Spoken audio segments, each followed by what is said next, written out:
All right. It is October 1st, 2023. This is Refracted Notions podcast. Here we are again for the third round. How's it going, guys? I think it's good that to tell the viewers that it's early in the morning, or at least early for some of us on a Sunday morning. So our voices are going to be a little bit more hoarse. Our eyes are going to be a little bit more puffy. But we're ready. We're excited.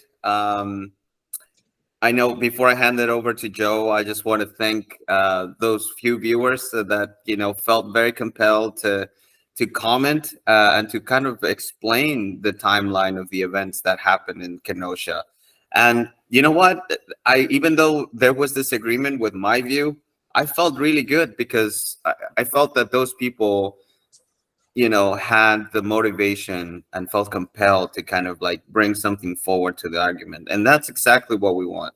We want people to feel like they can contribute and add on, and again, refracted notions, right?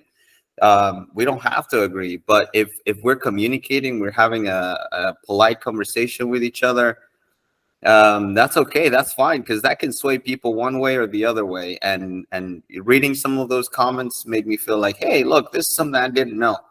And I told Damien, like, hey, Damien, we need to do a part two, because we need to hear some more of that story.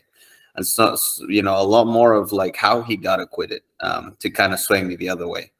But yeah, overall, I felt really good. So thank you to those people. And yeah, that was awesome. Oh my God! Like, how can you even? What a great introduction, Marty. Sorry, I don't know why I call you Murray sometimes. You always call me Murray. All right. I'll take it. I feel like I have to like go first next time, because like, dude, the way you just summarize all the points and like, fuck, yeah, sorry. It's just always so great. You know what I mean? So it's good. It's good to always kind of take it back and kind of like go over what was said before. And I definitely agree with you. Yeah, that comment we got was super detailed. I was like, whoa. Yeah. I did not expect that, but I guess some people they're really been looking into this. It's a very popular topic, so it's good to kind of get someone else's perspective besides our own, especially since I guess for me myself, like, I didn't do too much research. I just kind of try to recollect whatever I remember from the media and stuff like that. But yeah. Happy to be here. I know Maudi. To like think about it, man. I know he said that it was the morning, and I guess Damien's having his nice morning drink. I sure am. Thank you, Joe. All right. Well, I guess I'm gonna take it back to you, Damien, and you can kind of get this thing going, since you have the whole legit setup now. You are the podcast. I forget what the facilitator. You know what I mean? So go for it, dude.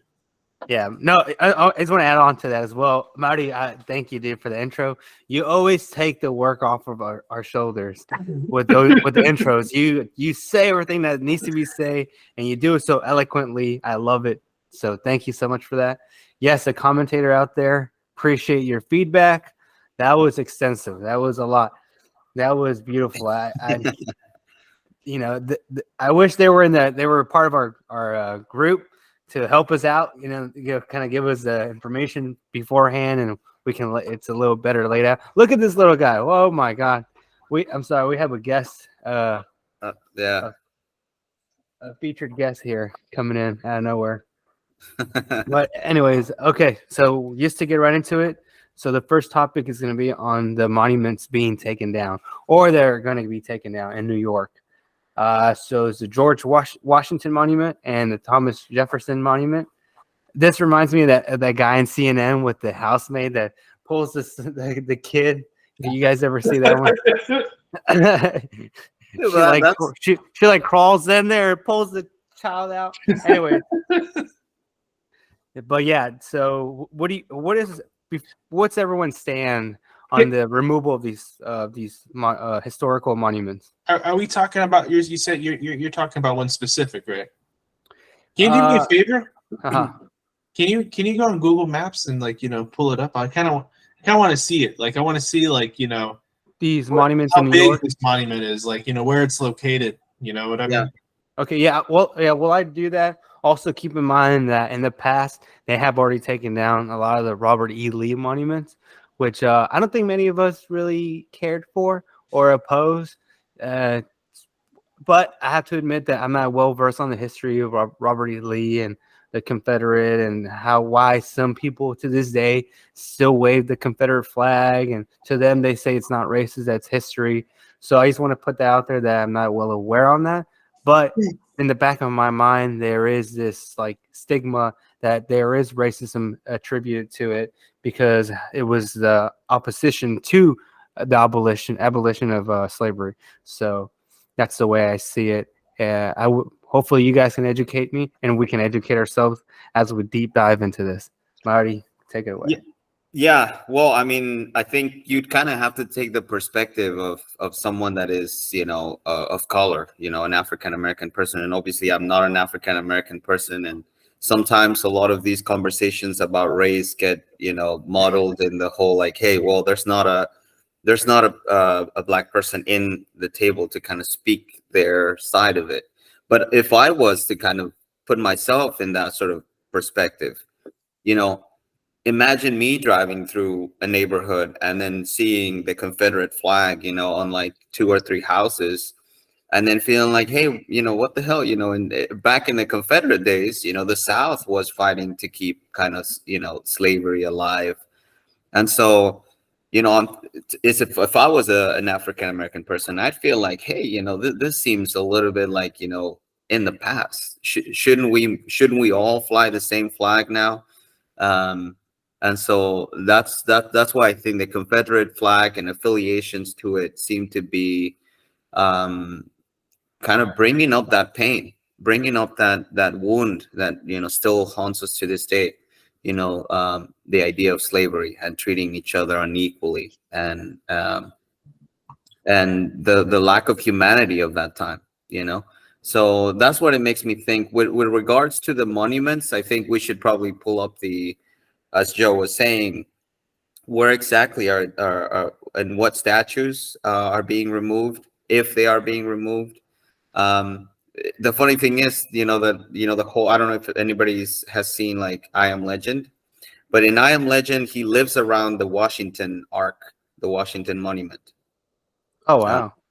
yeah. So I mean that's the Ark is named after George Washington. Um, I think it's on West Fourth. I go there a lot. A lot of people have been like spraying the monument with graffiti, or like hitting it with their skateboards. And so late at night, there's like police officers kind of gathering around the area, making sure that no one is damaging the monument. Because first of all, that's a beautiful monument, and second of all, it's taxpayer money, that's Yeah. being used to repair all of this acts of vandalism. Yeah. Yeah, and so, hey, if someone is out there trying to get a petition to remove something and do it in the civic way, I'm all for it. You just gotta get enough signatures, enough people to get around your cause. But like doing this type of vandalism, I think I'm not in favor of. Can you guys see that? Sorry, can you guys see that? I Yeah. feel like that type of vandalism is it's not even, well, I'm not sure.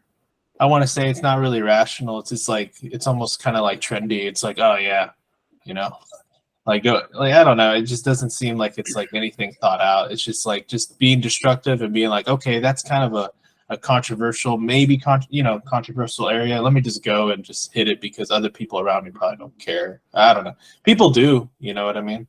Like it's important to kind of like you're saying, like it's just going to come out of the taxpayers' pockets because the New York citizens are the ones that are kind of paying for it to be repaired and all that stuff. Yeah.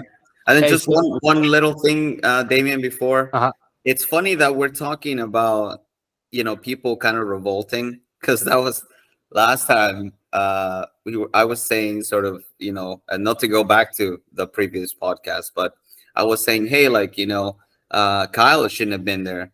And then someone pointed out in the comments, well, the other ones shouldn't have been there either.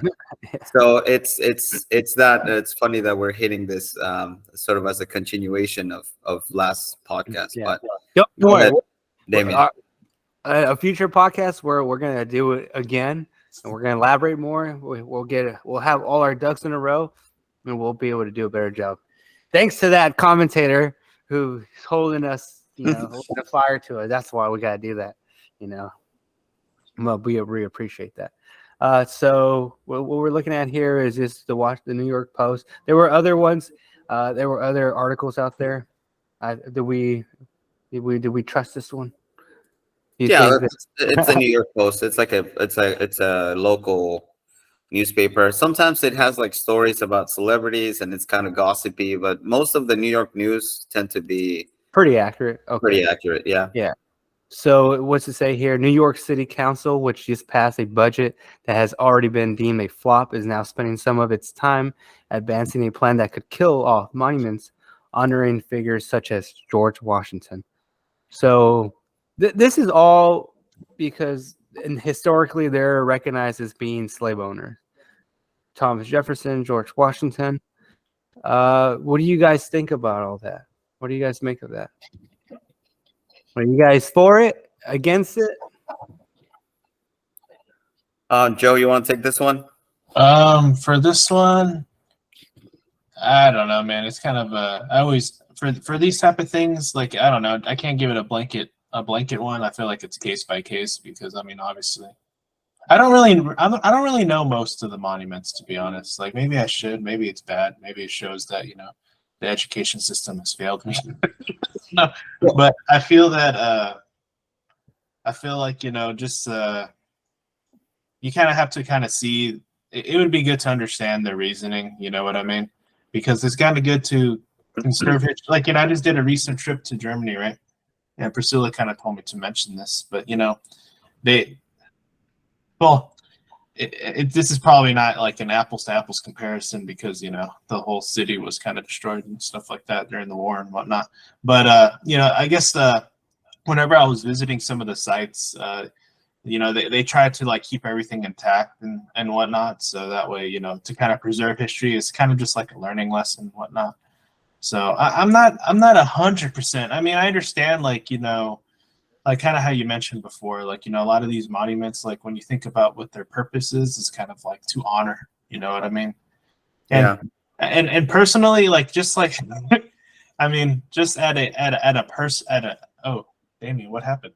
I saw Maui twice.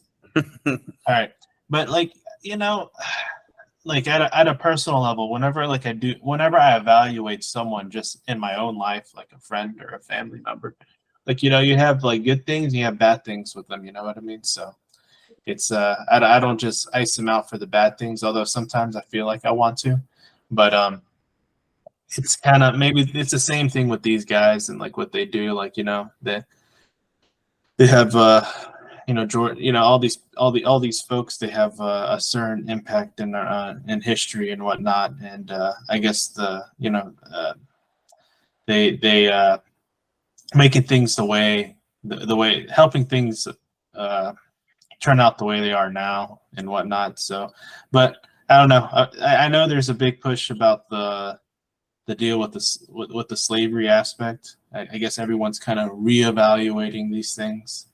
I even saw Christopher Columbus there, the colonizers and all the stuff. But you can't just erase all that. But I understand, like if it's a monument to honor, like maybe you just kind of give it a different purpose. I don't know if removing it is the answer, but maybe try to give it a different purpose. Well, let me tell you quickly how I see it. Historically, yeah, they are the founding fathers, and there were other statues that are being removed that we really don't know much about, and who knows their history. If you know their history, that's great. I don't. I saw a statue on there that I was like, who's this guy? So George Washington, Thomas Jefferson. The reason why they're the main focus is because obviously the founding fathers, they're like on our currency. They played a big role in creating what today is the United States of America, and So I'm gonna tell you what my position is. I don't give a fuck. Like, and this is the reason why. Okay, look, historically, I want to keep history accurate.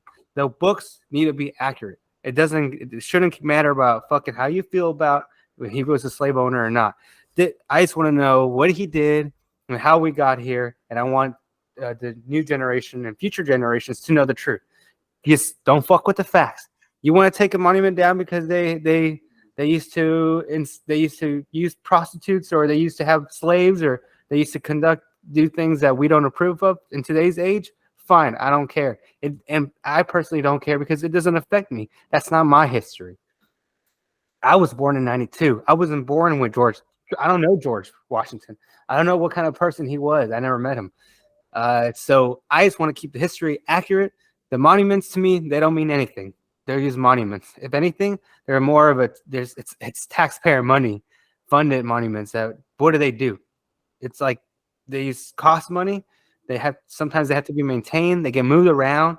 All this work around these monuments is expensive. I'd rather utilize that money for something else, and I don't really care. Now, if it's a monument of somebody recent or historically had a big impact on us, that really does matter, and he has a clean background. Like, for example, this other day I was watching something speaking on Jonas Salk, the guy who created the polio vaccine, and he could have made billions off of it, and he said, no, I want everyone to have it, and he saved countless numbers of lives. And they opened up a facility where they have now the people there working on different research for cures and innovation, and it's under his name. So that to me, that's great, and that's a monument or an institution that still holds a person's name and honors them for something good that they did in history, with no evil background of being a slave owner or whatnot. Now, yeah, so that's my take on George Washington, and I don't care because it doesn't really. You don't care if they knock it down. You're just like, Yeah, it doesn't matter to me. Yeah, because as long as they teach it in school. Yeah, as long as they teach it right. Like, okay, you want to add the fact that he owned slaves? Go ahead, add that fact, but don't omit and don't take away real accurate historical facts of how he started the United States, how they fought for it. You know, what Thomas Jefferson did. I don't cut any of that off. Continue to teach it right. And these monuments, they don't mean anything to me.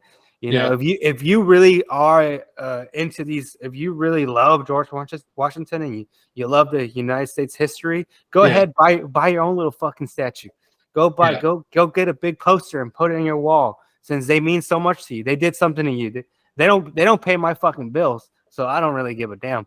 But that's just how I feel about that. Yeah, because I don't know, when it comes to that type of stuff, like, also it's important to understand the context of the time. This is not a justification for slavery, but I know that morality kind of evolves through the generations.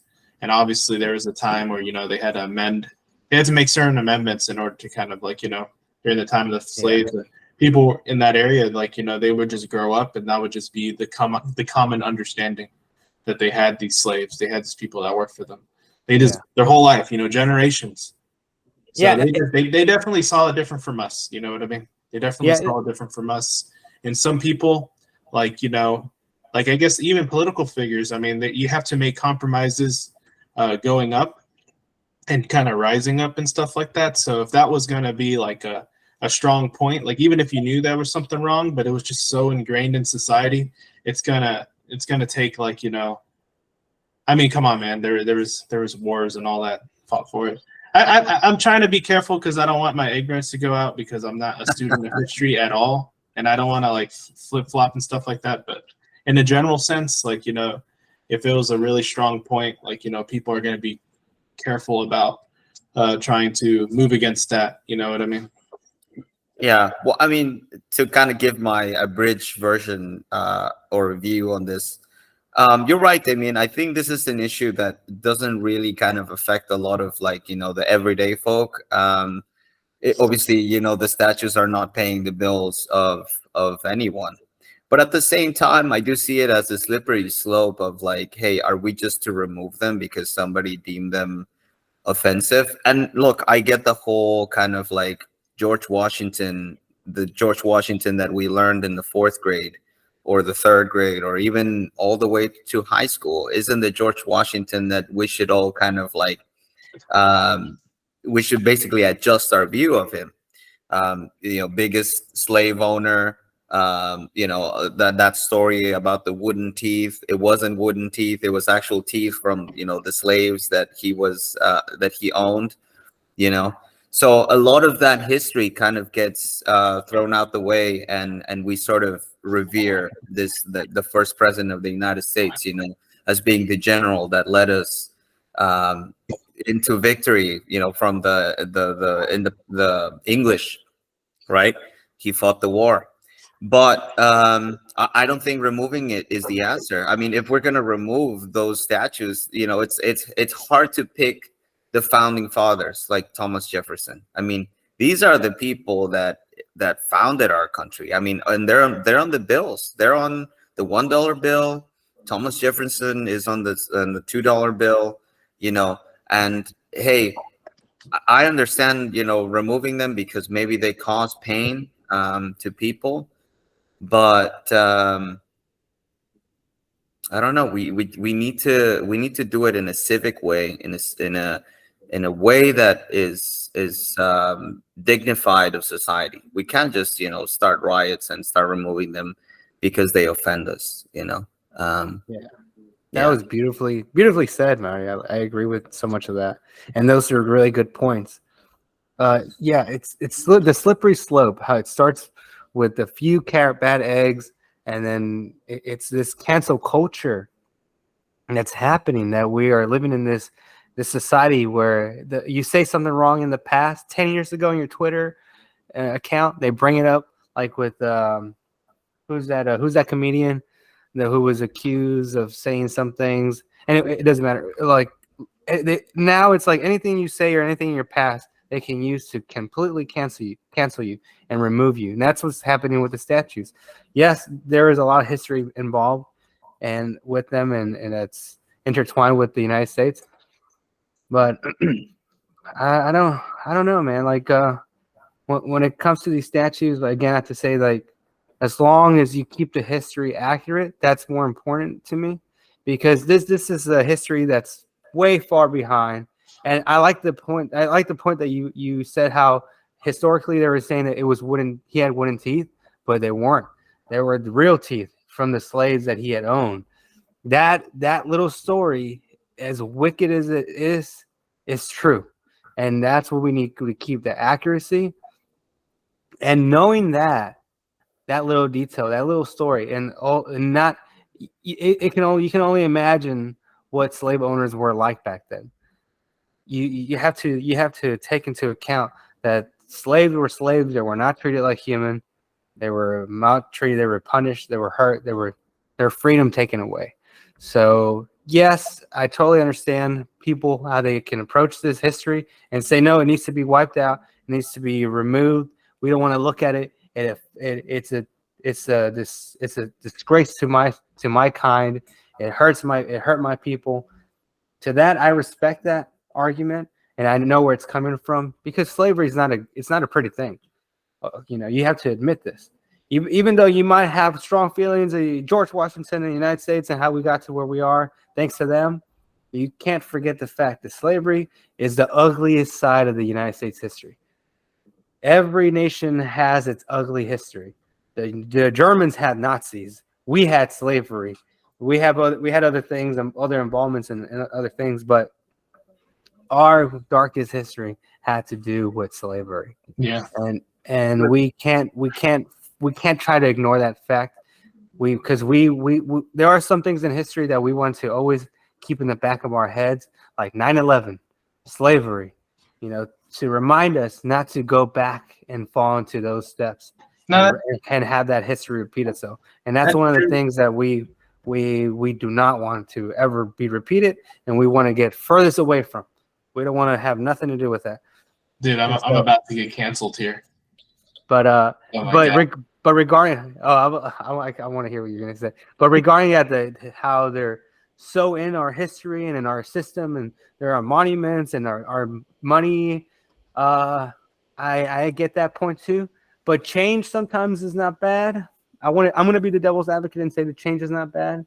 You know, as long as everything is done in the right way and we keep history once again accurate, I don't really care. I'm actually looking forward to the day that we have new bills, because this is the old system. It would be cool to have like a modern history that really affects us.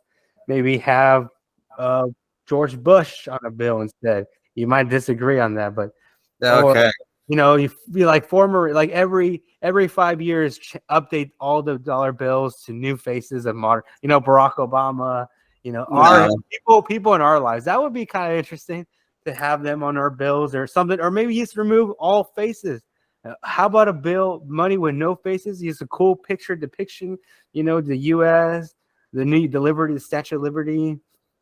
Yeah, that wouldn't work, Damien. It wouldn't work, and it's something that's neutral. Something that's neutral. Why do you have to have old people that nobody even really cares about anymore?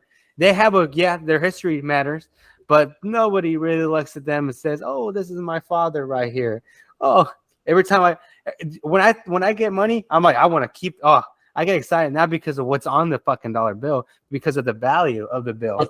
Bro, what do we don't even use cash that much anymore. You know, you just use digital currency. Yeah.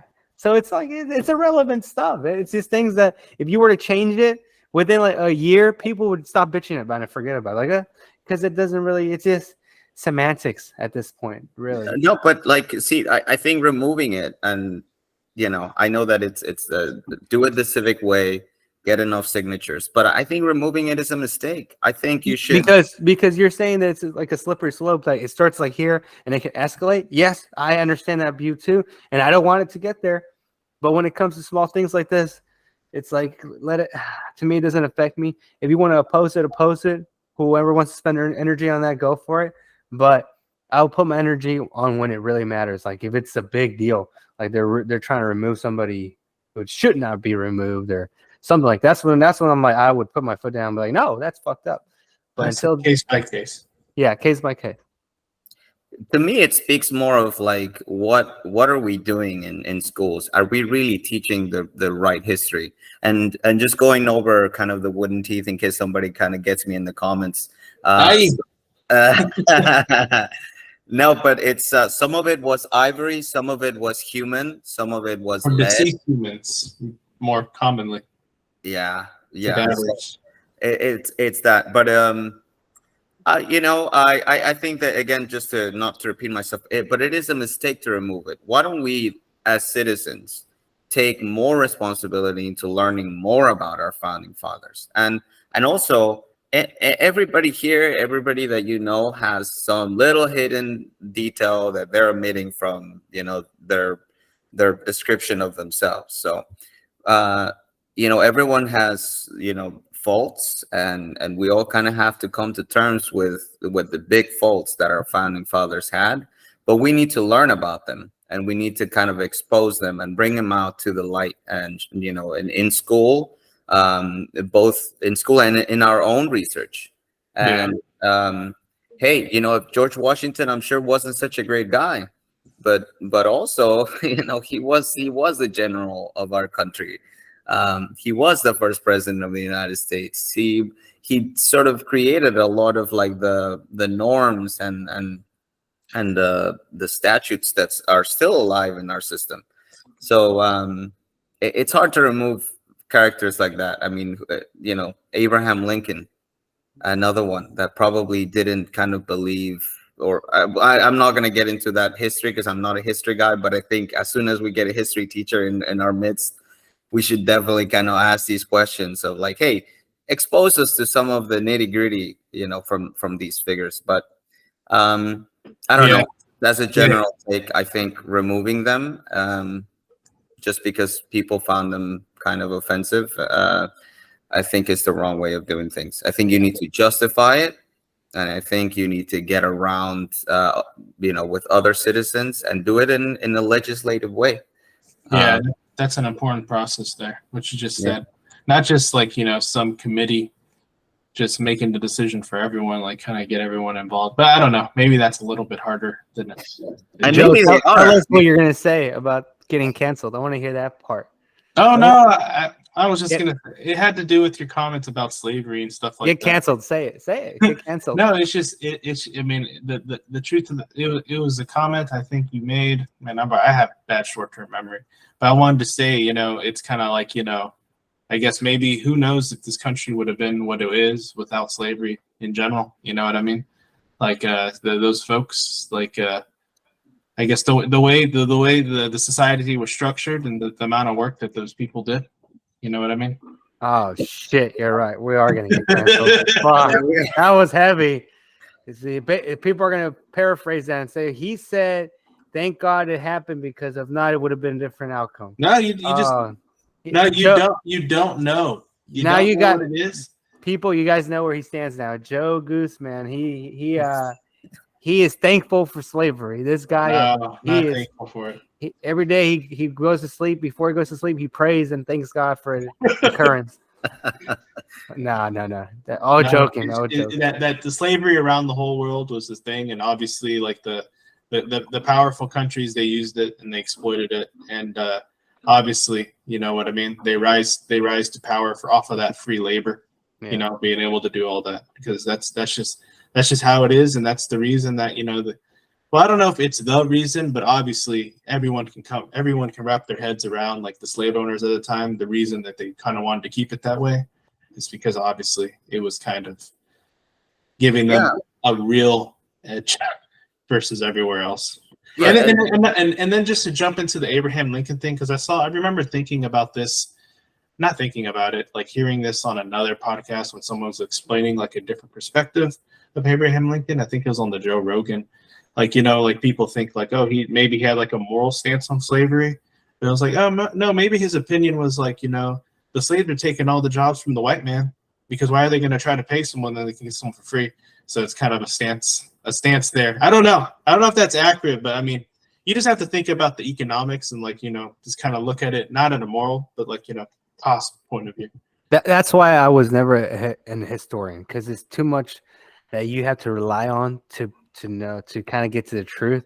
And the truth, when it gets told over and over again, it's always slightly more twisted or dramatized, and so you're never going to get the true picture of what really happened unless you lived in those times. Yeah, and whenever you're evaluating stuff on those times, like you cannot take for granted the things that today. The thoughts that it's kind of like science. You know what I mean? It's kind of like we have all this incredible science now, but it was like built upon like just small gradual changes over time, and then now you're like, man, why didn't they think this? It's so obvious. You know what I mean? Yeah, but it isn't, because like a lot of things were not known before you get here. So whenever you're doing this type of study, you do definitely need to kind of turn off your 21st century brain, or I guess turn off this modern thinking brain and kind of think about how things were thought back then and what things were just typically normal back then. You know what I mean? Because of what they knew and what they had. Yeah. And then you can kind of understand like how they would reach certain conclusions, I would assume. But doing an analysis, knowing all the things you're probably going to find yourself, being like, man, it's kind of dumb. Why did they do it this? I don't know. Well, I mean, just to kind of do a little added quote from Abraham Lincoln, from his graciousness. This is from the Library of Congress. He did say, "My paramount object in this struggle is to save the Union, and is not either to save or to destroy slavery." So this is just kind of like one of those quotes lifted from one of his speeches. At the end of the day, he was someone that found slavery to be morally wrong. And a lot of those people, Jefferson, Madison, they wrote essays about, consciousness, and they understood that these were people that had all the same things we all have. And so they were morally and ethically against slavery, but they understood, Joe, to your point, that it was something that they could take advantage of. and get ahead and have plantations and all of these things. And you know, not to normalize it or justify it, but that's how slimy we were. That's how awful as human beings we can get. You know, this sort of mentality of exploiting other human beings. I mean, it's even done like still to this day. Oh yeah, Not, what do they call it? Modern day slavery. You know what I mean? yeah. In terms That's- of like, and we're always kind of trying to fight for that. Which we can talk to actually in the next topic. Which you'll see how I transition it and use what you just mentioned, Joe. Please step Modern away day from slavery. slavery talk. To talk about the new topic, which is what's happening in New York with the governor and what some comments that she had made in the past, and now she's saying today. You guys want to talk about the immigration status over there? Yeah, but before I say that, whenever I'm saying modern day slavery, just so I don't get canceled, I really, you know, obviously, it is a whole different thing than what was done before. Really, Oh, different. yeah. I'm not being like I'm being a little light, but in some areas of the world, maybe not United States, because we're always talking about, you know, how, you know, the workers here can be exploited too, but exploited in a different sense. But other places in the world, they still, you know, effectively have slaves. So Oh yeah. it's not an issue that is done yet. Yeah. But continue. Let's talk about immigration. Is that what you said? Yeah, I just want to get this. I'm gonna get this one video that captures her 2 dates where she's doing an interview and how it changes from one thing to the other. Bro, So but come on, dude. It's a politician. They I know. change. I know, but I just want you to hear it. And just to, before we pivot, I know you're getting the materials ready, Damien, the articles that we're kind of basing our conversation or guiding our conversation by. But again, it's important to know for the viewer, for whoever's listening up to this point, that these are our kind of raw views, and we obviously need a lot of research, a lot of education, and it's good that if people want to add on to the conversation, hey, put it in the comments, put it in the chat, get involved, guide us even more, you know, because at the end of the day, we want to be that receptacle or whatever, that vessel where information gets thrown out, or not thrown out, but like added onto. Yeah, like right so- now we're just friends talking. You know what I mean? We're Can not. you like, guys see that?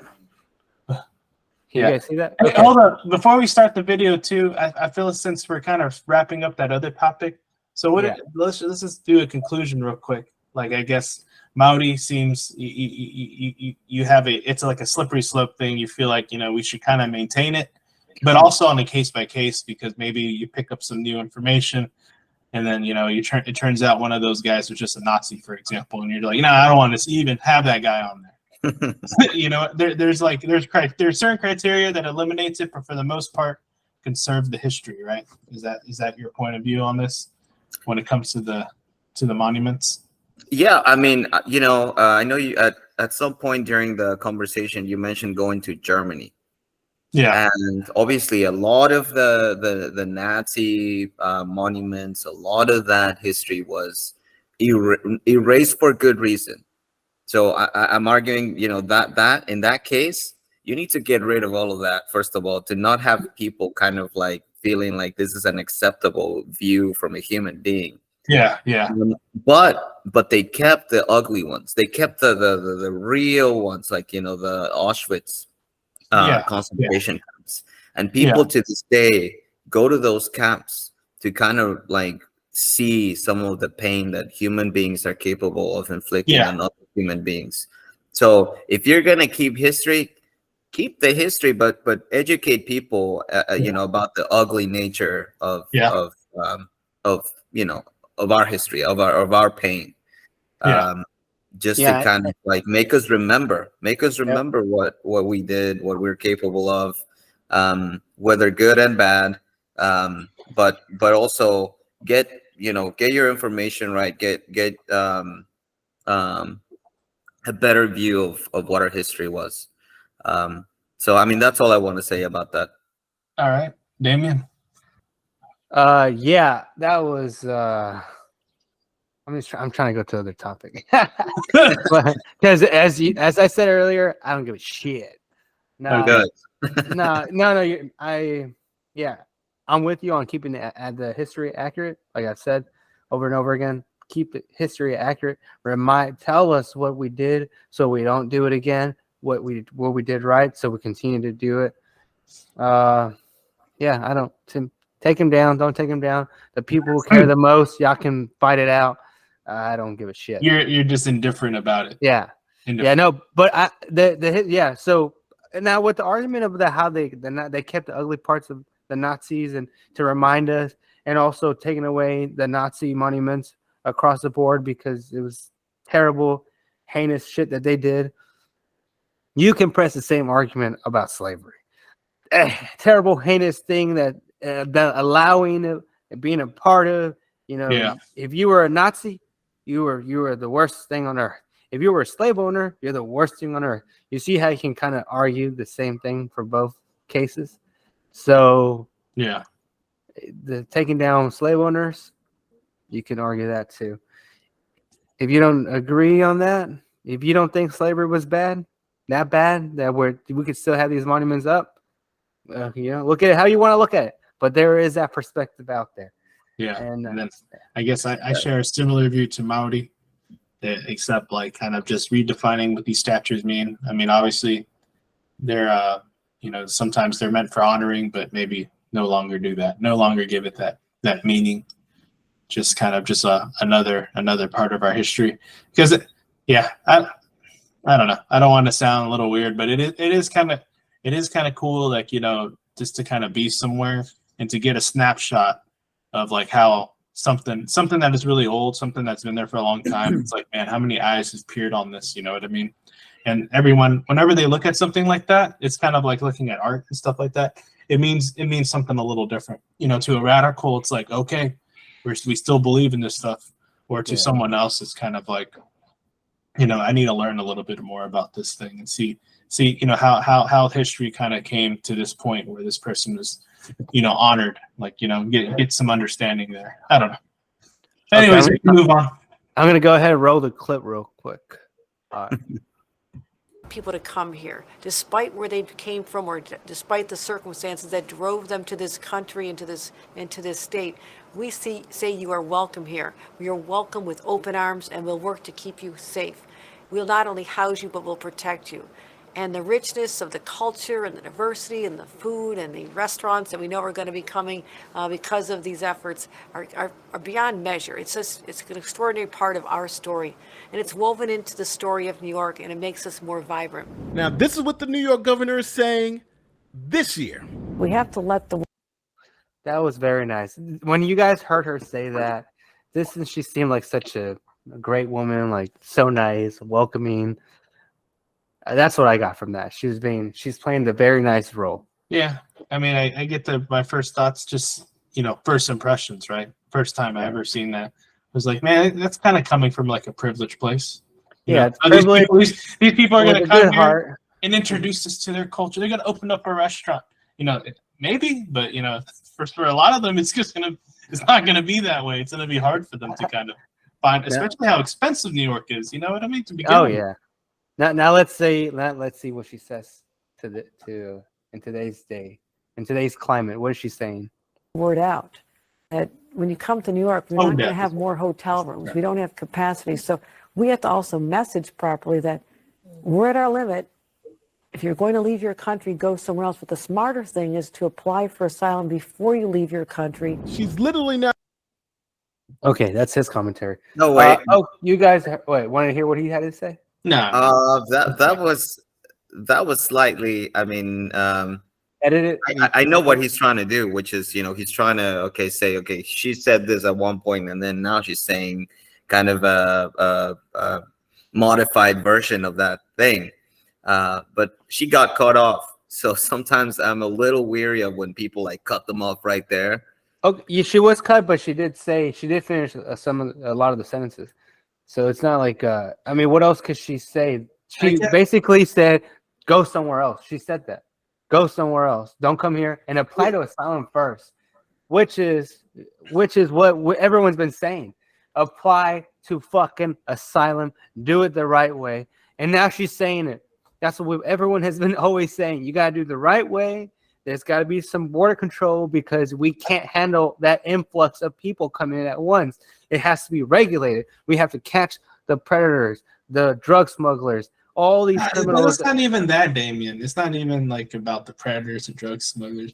It's like Oh, how it's much not. Fentanyl is at an all-time high, and it's coming through not only the Chinese, like the No. shipping containers, but it's also coming through the border underneath because we have the biggest suppliers right under our feet. Listen, I feel like for sure, like, yeah, I understand that it's coming from there, but I'm not gonna, like, these migrants that are trying to come to the U.S. I'm not thinking like, you know, they're all like part of the, you know, a big majority. I feel like a fraction of them do for sure. Like a No, fraction, you know what I you're mean? right. No, the But I numbers feel are, like a yeah, lot of most folks, most when people are. they listen to Uh-huh. I guess the governor, and they listen to her message. I don't know if there's more to that message or not, but if you take that clip and you show it to a migrant, I mean, they're probably thinking like, oh, I can go there and I'll be, you know, taken care of. You know what I mean? And I don't even think like migrants have the mentality. It's like, hold up, I'm sorry. So Give me no, a yeah, sec. okay, yeah. While you do that, yeah, dude. With migrants, they're not all of them are going to be criminals or however they want to sometimes make it seem like they're all bad people. No, we're not No. saying that they're all bad, but there is a percentage that is not. They're not coming here for good intentions. They're trying to get away from getting imprisoned in their country. Who knows what they're coming here for? But because of that small fraction that caused all that havoc, that rape women on the way No, here. no, no.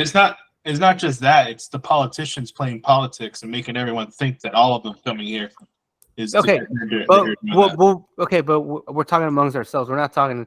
We know that that the truth, but still, because of that small number, even if it's one person, maybe even it's two, these people are committing crimes.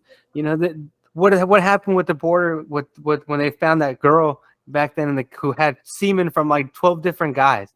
Like they're getting 12-year-old, like these girls. We have to protect the people coming through.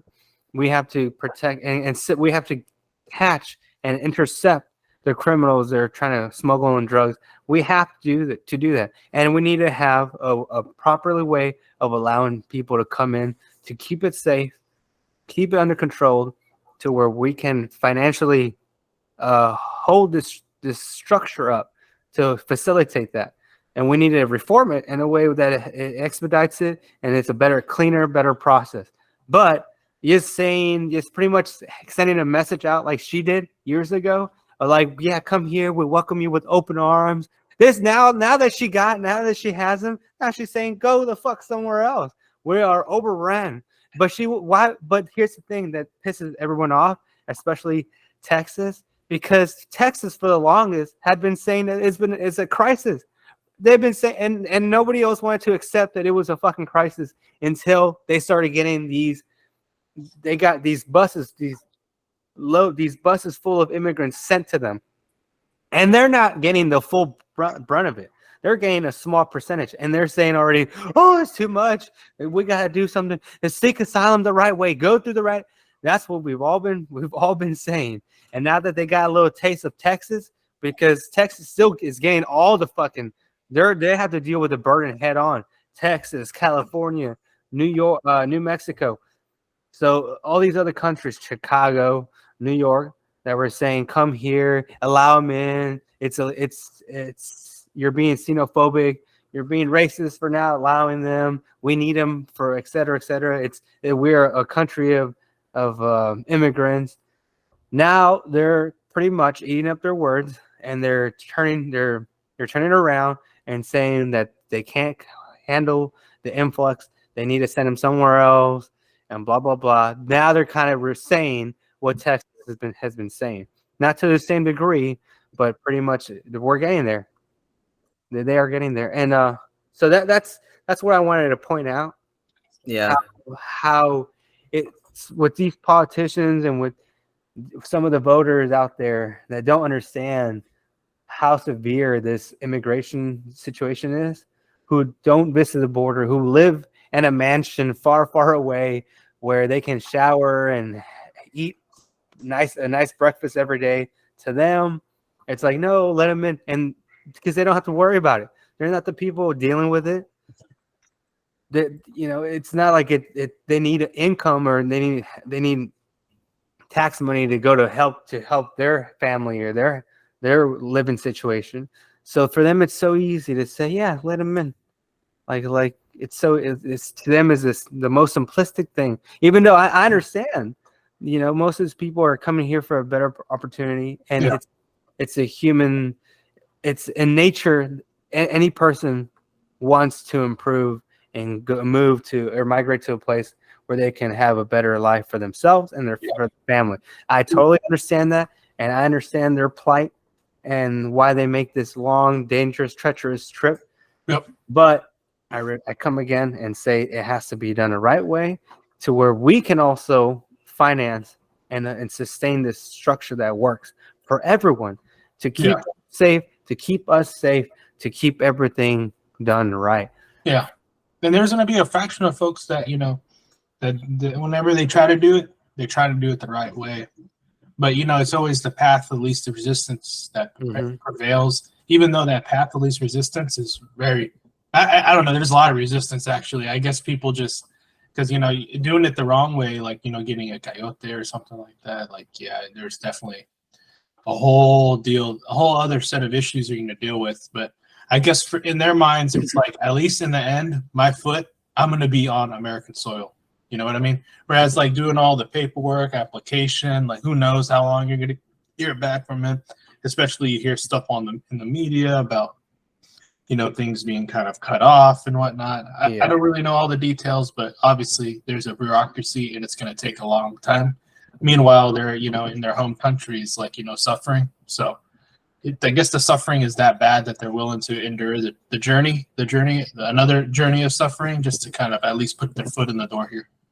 Well, that also has to do with the message that's being depicted out there. Yeah, that's put out there, like, come here. The new president taking over, who's not as strict on border control, Biden. You look at Biden and his administration and what they've been saying. These messages get picked up from people trying to move here, and it's heard everywhere around.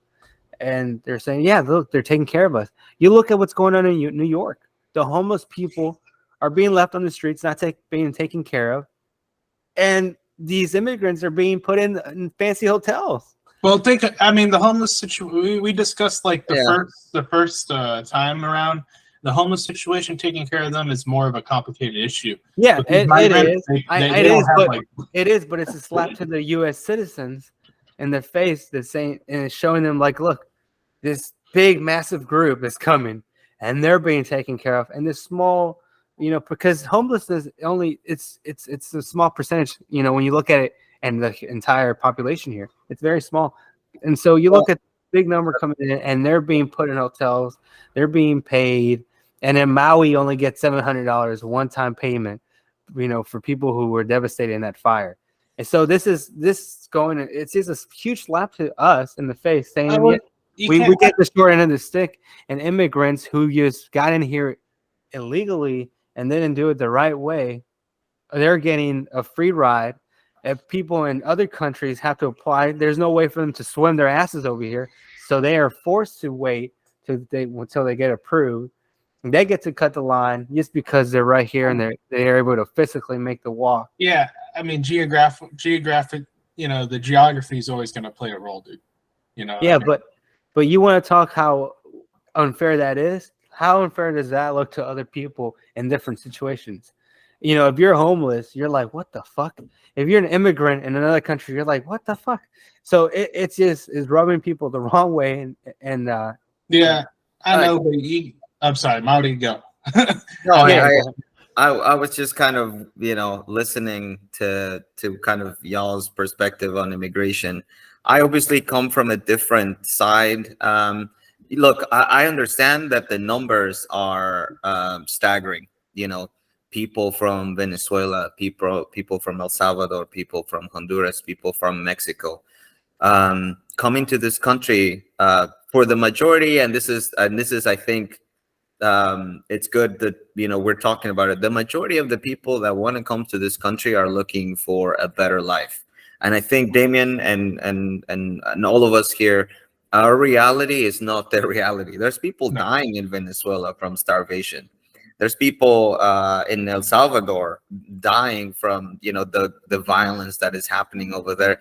People in Mexico that, you know, for generations have been struggling with poverty and like making ends meet.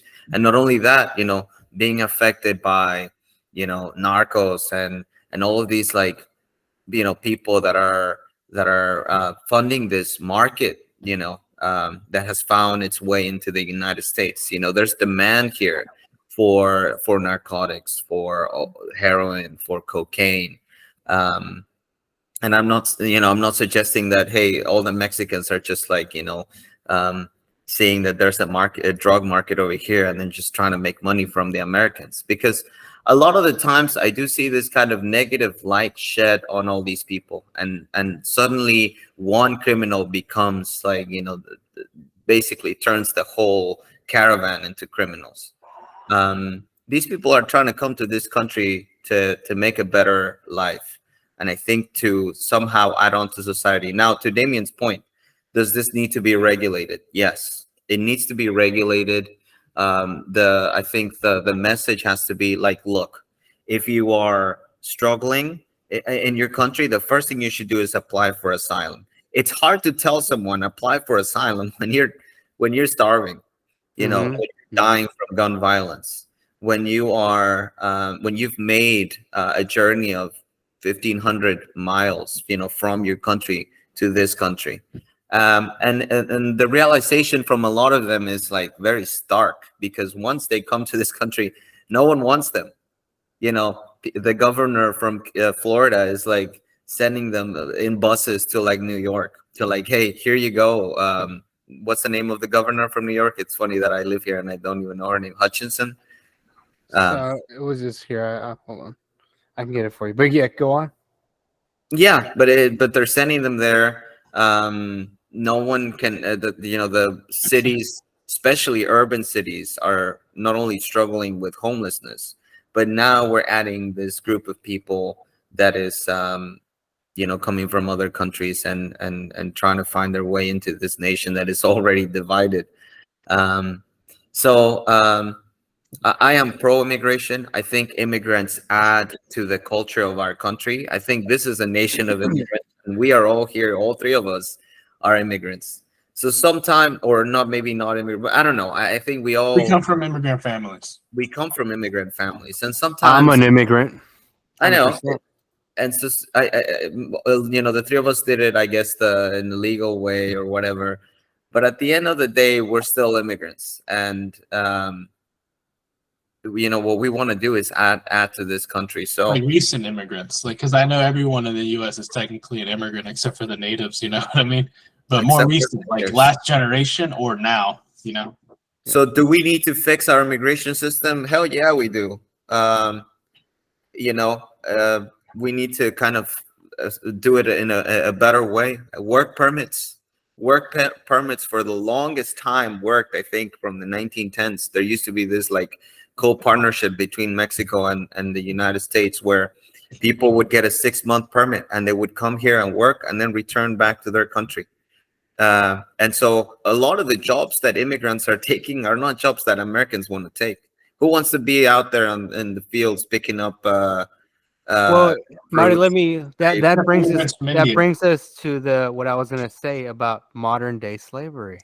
That I'm glad you brought that up, because this is the part where the fact that we allowed immigrants, illegal immigrants, to come here and work, and we kind of look away when they're doing the jobs that we supposedly don't want. No, it's not that we don't want them; it's that they don't pay shit. That's why. Nobody wants to work under minimum wage or and conditions where it's not regulated, where you got to work more than 12 hours or whatnot. Go out there in the fields with no real safety or measures or like any pensions, or if you hurt your back, you're going to get Medicaid or you're going to get health care provided. These are immigrants with no documents that employers or businesses can take advantage of because they can pay them less. So if they was an American citizen working on a field, they would have to get paid minimum wage. They would have to also pay taxes on those employers, Social Security, what else, et cetera, et cetera, et cetera, and cover them for any incidents.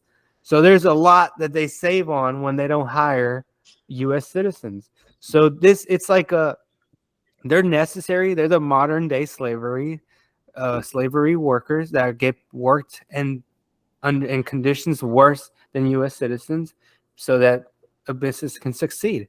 So this goes back. It's not the same system of slavery, but it is a part in the form that it is taking advantage of people who are regarded as a little less, and because they hold a status lower than most other people. And so the businesses, anytime you drink fucking orange juice or you eat any vegetable, remember that came from an immigrant, most likely. Well, Why the prices are low and the business is in operation and making a profit because they were able to take advantage of other human beings. And so that's what you're seeing.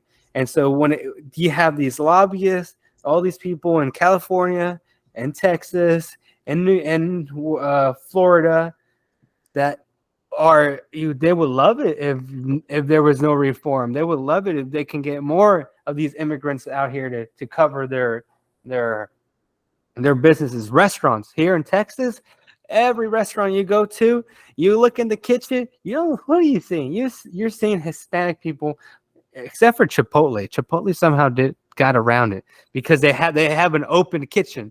So but for the Mexicans most part, are cooking all the food. Yeah, and for the most part, most restaurants, these guys are getting paid under the books. They're not paying their taxes on it. So It sounds like there's some Americans that are fucking up. Yeah. So to me, that's not not their American. And to me, that's the real ugly part of all this. And this is where it's not right, because that's not fair. It doesn't matter if he's a human is a human, and it should be paid their worth no matter what, immigrant or not. And so by hiring, when they say that, when Florida said that they're trying to get people, they're trying to impose sanctions or penalties on businesses hiring immigrants, illegal immigrants, I'm in favor for that, because in a way that is going to deter businesses from hiring people who they can take advantage of.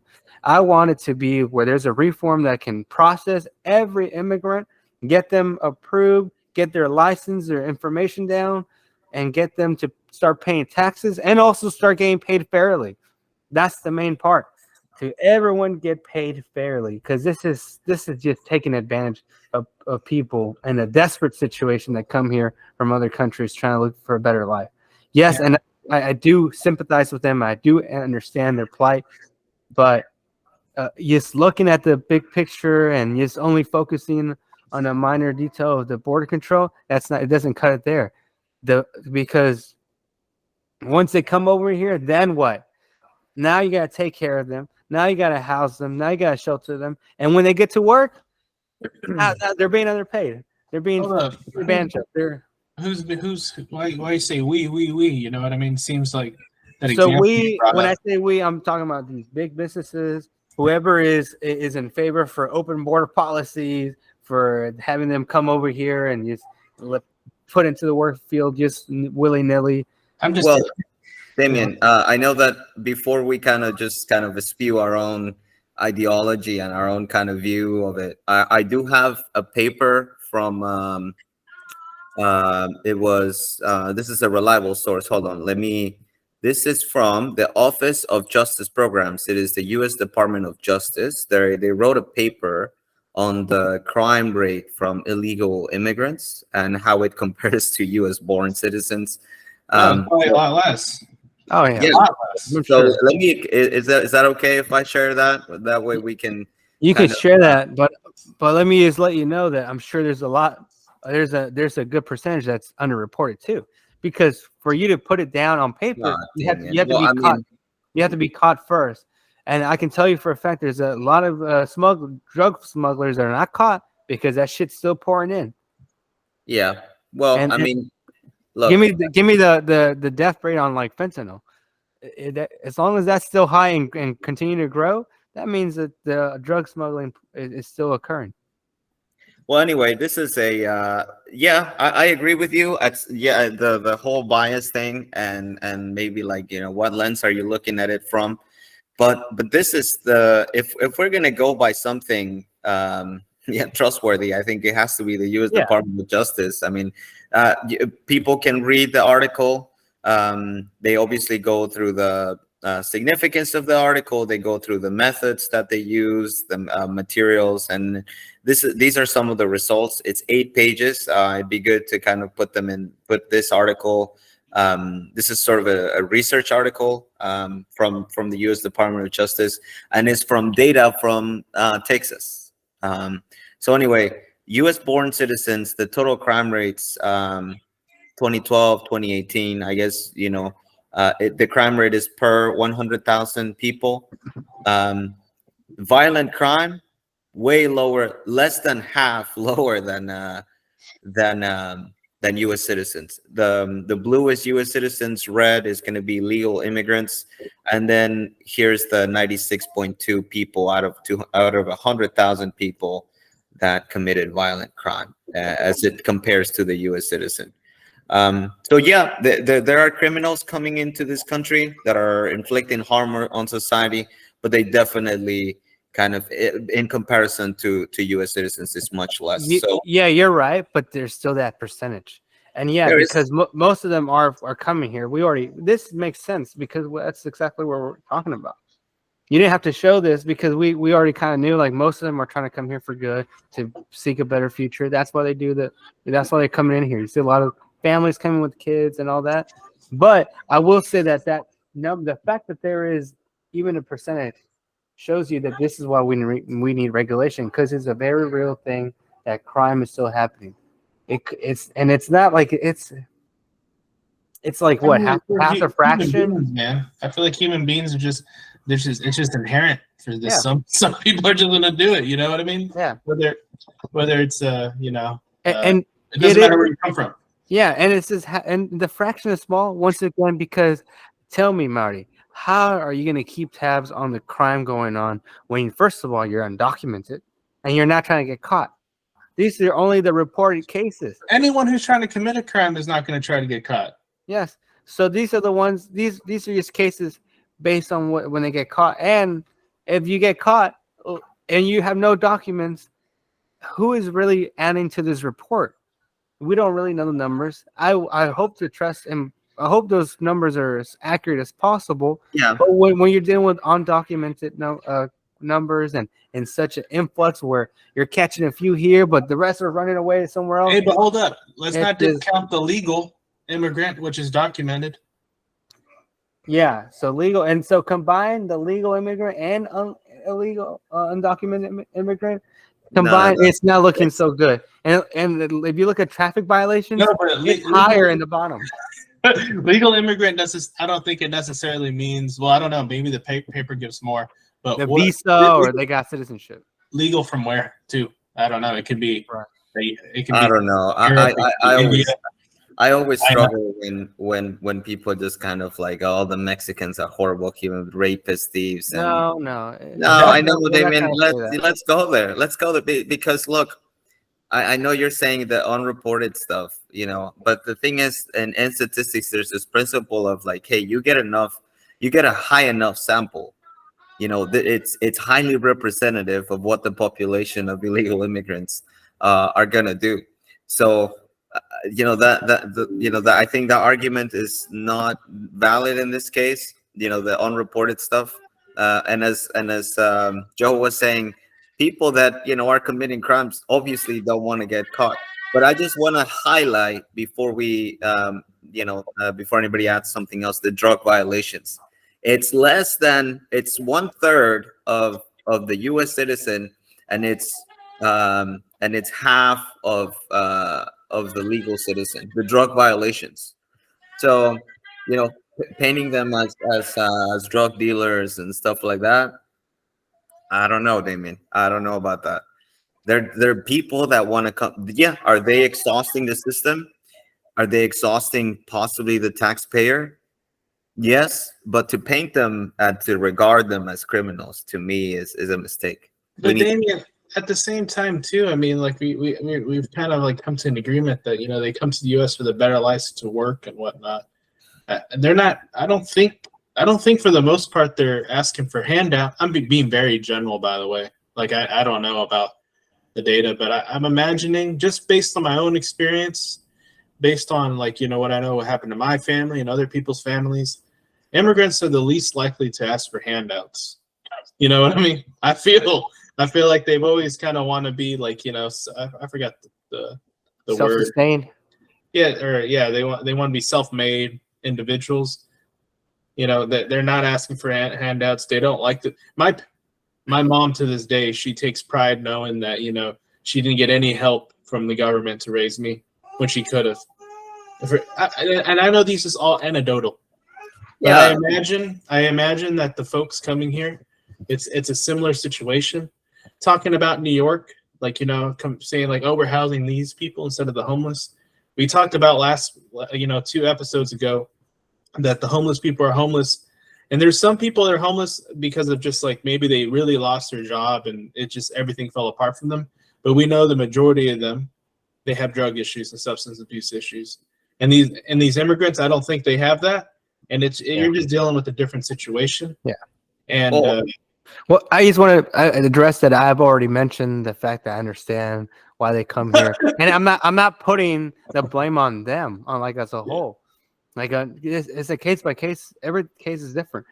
But I'm just saying, I'm arguing for the process, for the regulation, for the control, for doing it right, not putting the message out there that, hey, come here, and then they all big numbers.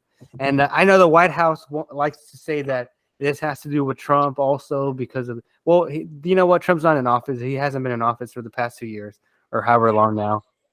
No.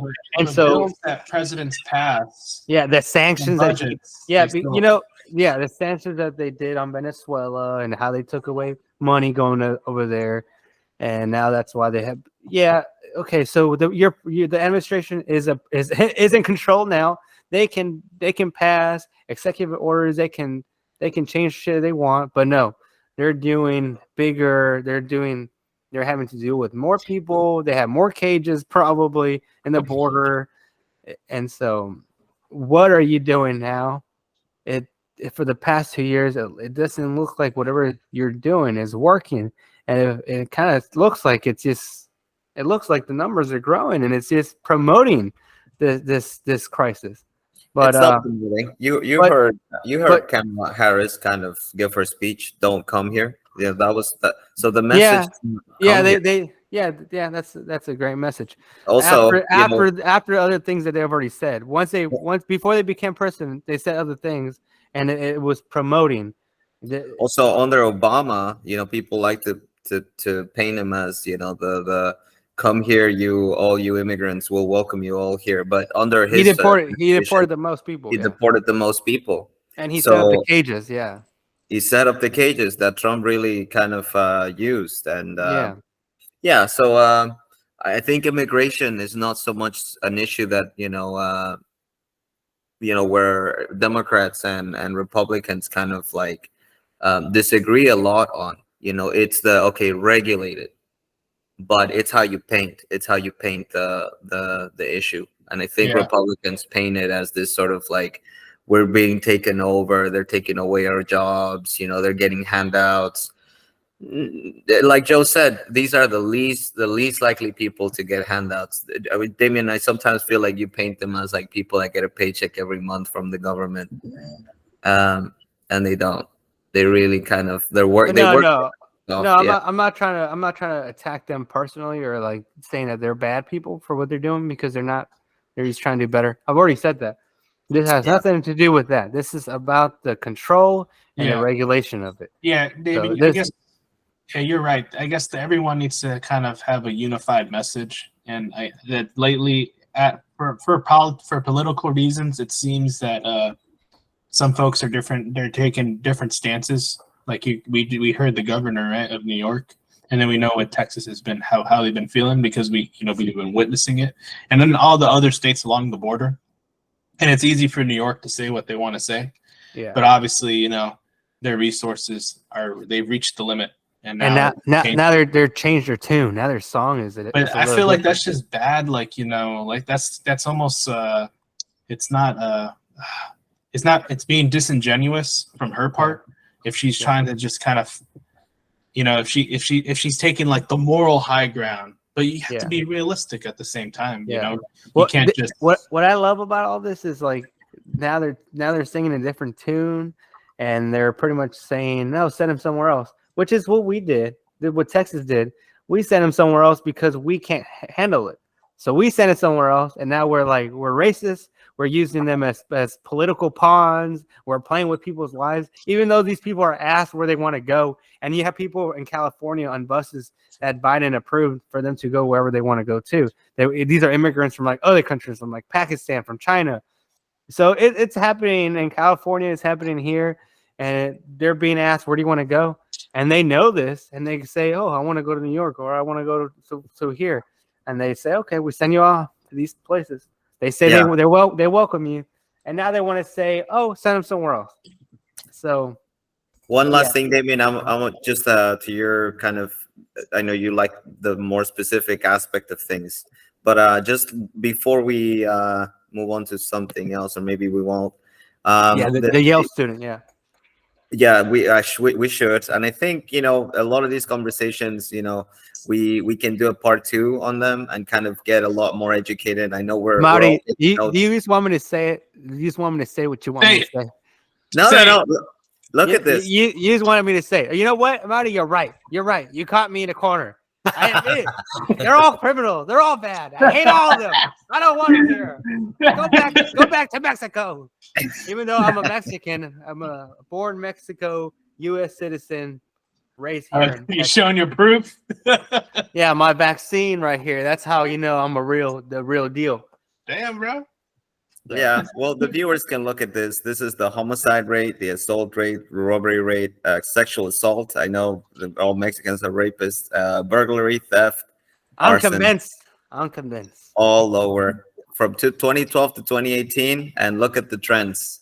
The U.S. crime rate increased. The immigrant rate stayed constant. You're right. Let them all in. I take back everything I said. I don't care about regulation. I don't care about doing it the right way. Let them all in. They're all beautiful, great people. Okay. And I just said all that because I hate them all. That's why you got me to say it. I like this topic, and I feel like maybe we should have a part 2. And I want to do a little bit of research, because the next thing that we need to talk about is obviously to understand the money. Like how much of the taxpayer money is used to fund this in relation to a lot of other things, to kind of see the issue that we're having here, and if it's actually putting a burden, on us, or whether that's another. I love that, dude. Yeah, next time to come around will be on the money aspect. I love that. Yeah, we should have done that first, but next time. I can speak to one aspect that is causing a lot of. I guess impact or immediate impact. I'm a teacher. I teach math, and at the beginning of the year, we got one student from Venezuela that didn't speak a word of English, one word, not one. And so luckily I speak Spanish. I feel for him. I'm an immigrant too. My family speaks Spanish. But like having him inside the classroom. Yeah, that was tough. Because you have all the other kids that are if not ready to learn. Obviously, let's not pretend like students right now are like amazing, and obviously the literacy rate and the math rate in our country is declining in terms of skill. But yeah, just having him there, it was like a strain in the classroom, because he wasn't getting the resources that he needed, and yeah, it was just a struggle. So we do need to do something about it. I'm not all pro immigration. I'm not all like let's all welcome them all here. Let's have a solution. Let's have a system. If there is no system, then we're just bitching just to bitch. Because no, I guess, yeah. Okay. Beautifully said. Let's move on to the next one, Yale, because we're running short on time here. How much Yeah. more time do we have? Like 30 more minutes, I think, till we reach that 2-hour mark. I believe I could be wrong. I don't know. Yeah, But, I think we start at 9:40, and at 11:40 we'll get to 2 hours. I think 2 hours is a good Oh, time. 11:40. So we're like 1 hour in there, barely. No, 11:40 for him, New York. Oh, okay. I was like, because it's 10:10. Yeah. Yeah, okay. Okay. By So, the way, how comfortable do you guys feel? You said that I guess you said that you're from New York, but I kind of said it again. We need to be careful about giving too much information. You know what I mean? I know. No, I'm Oh, yeah. fine. I'm fine. Yeah. I'm actually. I feel like I'm from Texas. Hey, give me your address. What's your address. My address right now. Ah, Give Roosevelt me Avenue. and your Roosevelt phone Avenue. number. What's your phone number? So I can reach you. What's No, your it's not social Roosevelt Avenue. Of security? course. No, my social too. You want my social? No. You So- know what I can give you? My OnlyFans. That I can give you. Oh, Oh, really? Dude, money. Yeah. Woo! Anyway, right. what were we talking about? So the next topic will be the Yale student, but I just remembered something that maybe I'd rather talk on, because you kind of were talking about the Social Security stuff. Oh no. Reminded me. No, it reminded me of what happened recently with a hack, the Oh. biggest hack in the country. Did you guys hear about that? Mhm. How can I have not? My debit card, my bank sent me a mail not too long ago saying how there was an attack and I might be compromised. But then I looked into it, and it's like it's mostly affecting these big conglomerate businesses, and I should be fine. But my data might have been breached because your data was breached. the company Move It that does like big file transfers, and they're the main one used for the military. 75% of their business, I think, is with the military, and so they got hacked, and so they're leaking right as we speak, or they already leaked a lot of the really like confidential, top secret military information. It's out there. It would be illegal for you to show this, I think, and to I don't know the legality, so I'm not gonna look for it. I don't want to click on those wiki leaks or whatever they are. So, but yeah, that's a big thing that happened. I was affected in no way as of yet, but that is something that I'm a little concerned about. Can I give the viewers some advice? Yeah. Don't use universal passwords. Have like multiple email addresses and stuff like that. And that's basically it. 2-factor authentication, and you'll be straight. You know what I mean? Yeah. Because okay. whenever you use, like, if you have, like, for instance, Target, like, you use the same email password and then use it on other things, if they get compromised, all your other stuff gets compromised. Yeah. So it's good to kind of use.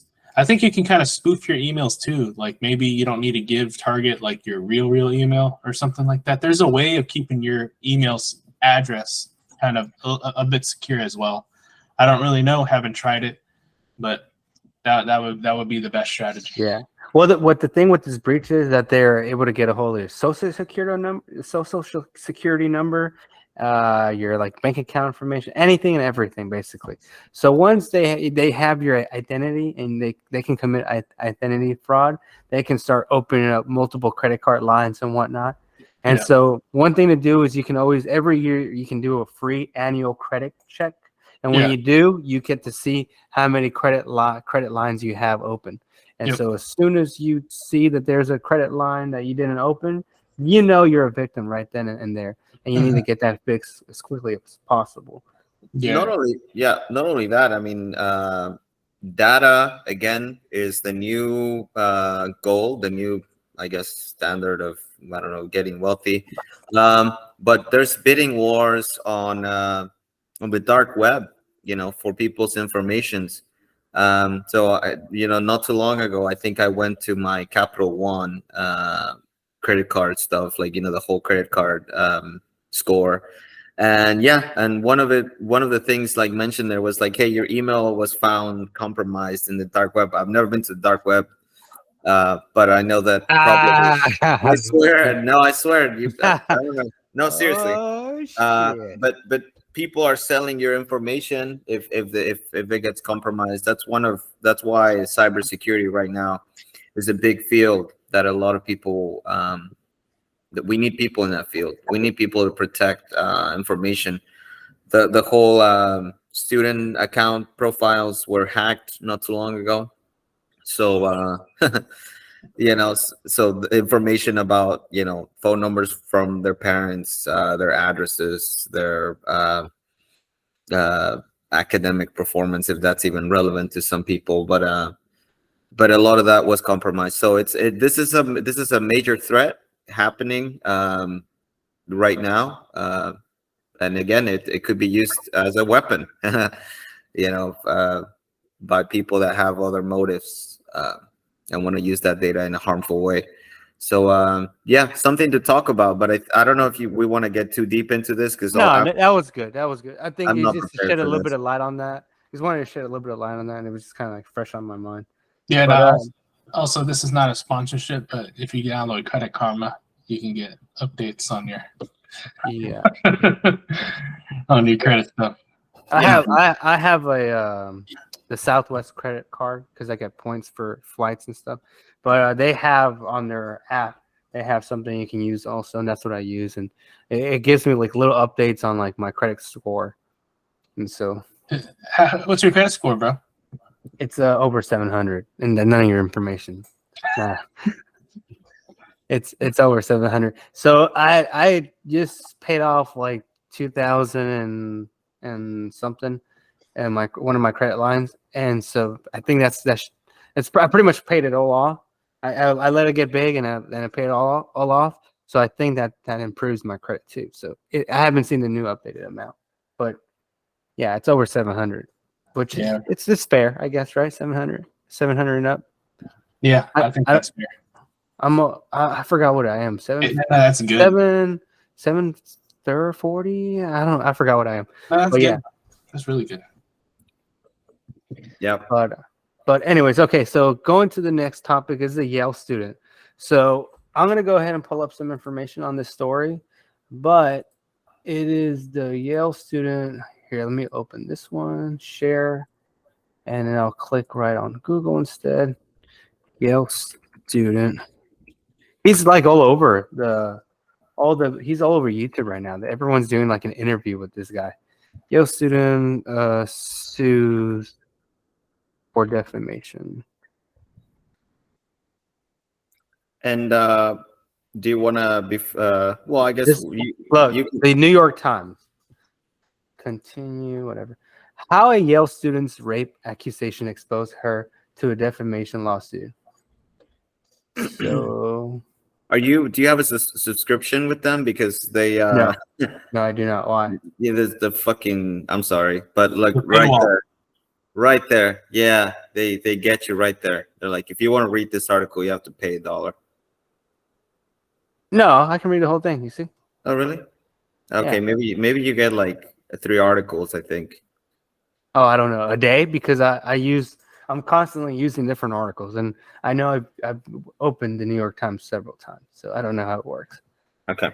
So let's go. I'm just going to read it real quick. In a 2018 disciplinary hearing at Yale University, how do I say that name? Saifullah Khan. I'm just going to call him Khan. Khan listed as a woman accused him of raping her after a Halloween party. The woman, who had graduated, gave a statement by teleconference to a university panel. But Mr. Khan and his lawyer were not allowed in the room with the panel, nor could his lawyer, under the rules of the hearing, cross-examine her. Instead, they were cloistered into a separate room as her testimony piped in by speaker phone. He said, there is absolutely nothing I can do to change my situation, as he feared Yale expelled him. Mr. Khan's criminal trial months earlier was markedly different. His lawyer cross-examined the woman in ways that horrified women's rights advocates. How were you dressed? How much did you drink? Did you send flirty texts? And unlike the Yale hearing, the prosecutors had to prove his guilt beyond a reasonable doubt. After barely 3 hours of deliberations, Mr. Khan was acquitted. The difference between those two hearings and process and outcome led Mr. Khan to make an unusual move. He sued his accuser for defamation for statements that she had made during the Yale hearing. The lawsuit, filed in 2019, is challenging the way universities across the country have adjudicated such sexual assault hearings. Normally, such a lawsuit would not have much of a chance. In Connecticut and other states, witnesses in such quasi-judicial hearings carry absolute immunity against defamation lawsuits.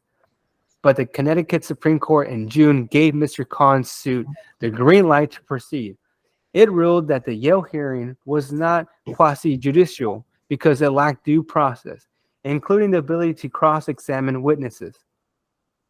For absolute immunity to apply under Connecticut law, the justice wrote, fundamental fairness requires meaningful cross-examination in proceedings like the one at issue. Mr. Khan's lawyer, the court said, was effectively reduced to the role of a potted plant. The decision applies only to cases within the state, but it is reverberating at universities across the country.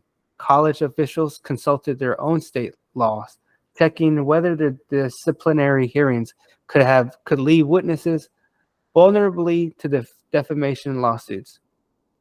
So, should I keep going with this, or do you guys kind of get no, I think I'm just getting the sort of like due process was totally, destroyed in his case. What I'm not hearing is whether he actually did it, because you can incriminate someone. Well, he went to court and he had a trial with a jury, and they laid out he was acquitted. He was from, acquitted from the trial. Yeah, that's what I read. Allegations. Well, this speaks to. I don't know if we should finish it. Maybe like go down to the conclusion and kind of like. Right here, Mr. Khan's criminal trial months earlier, before he was expelled from Yale, was markedly different. His lawyer, okay, blah blah blah blah blah blah. Okay, well, that's kind of all we need to know then, and then we should discuss this because this is very interesting. After barely 3 hours of deliberations, Mr. Khan was acquitted. You see? Oh. But yeah, so in court, where there's evidence, and you have an accuser, and you have the prosecutor versus the defensive team coming together and laying out to the trial, before a judge and a jury, they were able to acquit him because based on that, they found him to be not guilty, and they didn't have any evidence that could be used to say that he was guilty of rape at this party. Yeah. Just so you know, Mr. Khan is I believe he's from Pakistan. Let's look this up real quick. What was his first name? Something. I don't want to mess it up. Here. What was that complicated name? Saifullah. Yeah,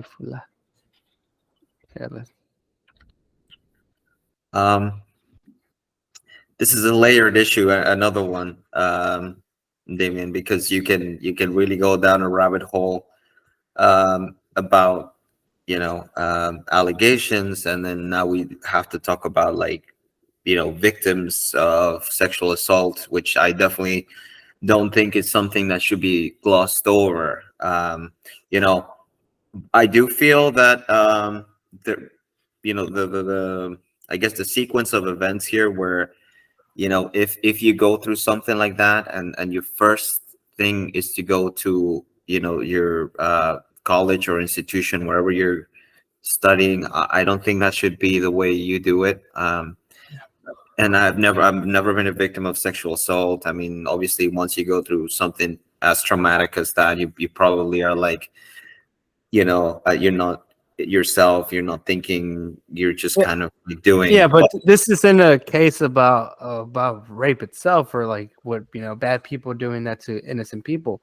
This is a case about somebody who was said to have done something and he didn't do, and he was able to prove it in court months before university expelled him, and they had their own little investigation / hearing, and he couldn't defend himself. And his lawyer couldn't do anything. And all they did was they let her speak and accuse the guy in the hearing, and they believed everything she said without questioning her. So that's what happened. And so now he's been approved, given the green light basically by higher courts to go ahead and proceed with this defamation lawsuit for both the school and the person who accused them. Yeah. Yeah. Go ahead, Joe. Oh no, I was gonna say like, yeah, man, like when it comes to the courts, it's one way, but the schools and how they handle their internal investigations, it can just be a whole different thing. So I mean, I'm not surprised. I'm not surprised that he got to this way, but I'm glad that he's able to get some recourse. And Yeah. we'll see what happens there. Yeah, because if you are acquitted and you went to trial, with the actual resources beyond that of a school, a little hearing in private over a teleconference, that's way different. And not to take that and to accept that evidence and what it was already, and he's already been cleared of his name and whatnot. It's just at that point, it's just an institution just doing whatever they want and whatever they believe to be right without an actual due process. And because of that, you're pretty much kicking somebody out based on your emotions and Or wrongful allegations. Wrongful allegations. And so people like that and institutions like that should be held accountable. And that's this green light of him being able to sue them for like 110 million or whatever. I'm happy to hear that, and I'm rooting for him. I hope he fucks him up real good and he gets his money. Yeah, I mean, I agree with what happened. With hey, if he defended his truth and he was acquitted by a jury, and after 3 hours or whatever deliberations, he presented enough evidence for people to kind of clear his name, that's fine, and I'm all for it. I also feel like sometimes these allegations come from 10, 15 years ago, and I wonder, and sometimes maybe this is something that I could get canceled for, but like if you go through something like that, fuck, dude, just go to the authorities and report it. Talk to your friends, talk to your family. Like, don't stay quiet. You are gonna get us canceled there. No, I know, because because the reason why people who say stuff like this get canceled is because the backlash is, it's easy for you to say. First of all, you're a man. You don't know what you're talking about. You were not a victim. So you don't know, and it's believe her, and for the longest they've been silenced, and it's not easy to come out because you're ashamed, and that is true. There is a lot of shame that comes to it, and it's a victim. Nobody knows how a victim's going to respond, and when they get when they're able to come out and say this happened to them. But yes, we should also encourage to please, if something like that ever happened to you, please come forward. Fight it when the evidence is fresh, because that's your best moment to fight back. If this happened to you, you have sources to where you can combat that right away. Get even, fucking back up, return the fucking fight. But then unfortunately there are cases where some women, like, they're in a nasty divorce, or there's a feud, or for whatever reason. That's why we have due process, and that's why you have to go to court, and you can't just believe her, or you can't just believe him. And so this situation had occurred during the time when there was the believe her or Me Too, #Me Too movement, and all that. So there were celebrities and other people who.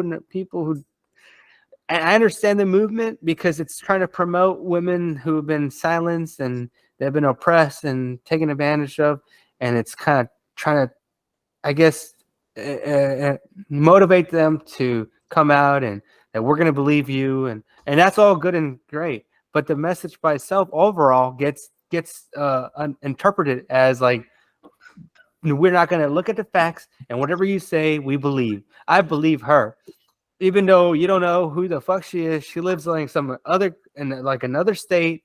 You don't know the real facts, and it's up to the judge. It's up to the police, the authorities. It's up to the defense and the prosecutor to make their case.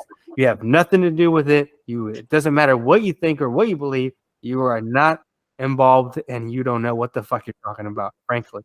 So they'll believe you. Yes, I like and dislike. I like in like how it's trying to promote women to come out and defend themselves and that they're going to be taken care of if they're victims. But I also don't like it because I don't believe everyone should be believed right off the bat. In fact, nobody should be believed right off the bat. There should be fucking evidence to look at and examine, and then take it from there. And then you can say, okay, I believe this person, or no, I don't believe this person. Yeah, That's it. and I guess unfortunately, when it comes to these schools, I mean, they're just like, this is not. I don't think this is like a common issue for them. You know what I mean? So they're just like probably not at the same level, not fully developed. I don't know the person that they had in charge of all this stuff, because I know we're talking about like Yale institution, like but you can't just smear all that. It was individuals within that organization that kind of made this mistake. You know what I mean? So, or not make a mistake, but they didn't consider the trial or the evidence. We don't really know though. Like what I don't know, but I have a feeling that they did it wrong. Yeah, what we do know is that the evidence was out there, and they could have relied on all the evidence put out there. The same thing with the court, and they refuse to look at everything and just take one side. And by doing that, you're not making a fair assessment.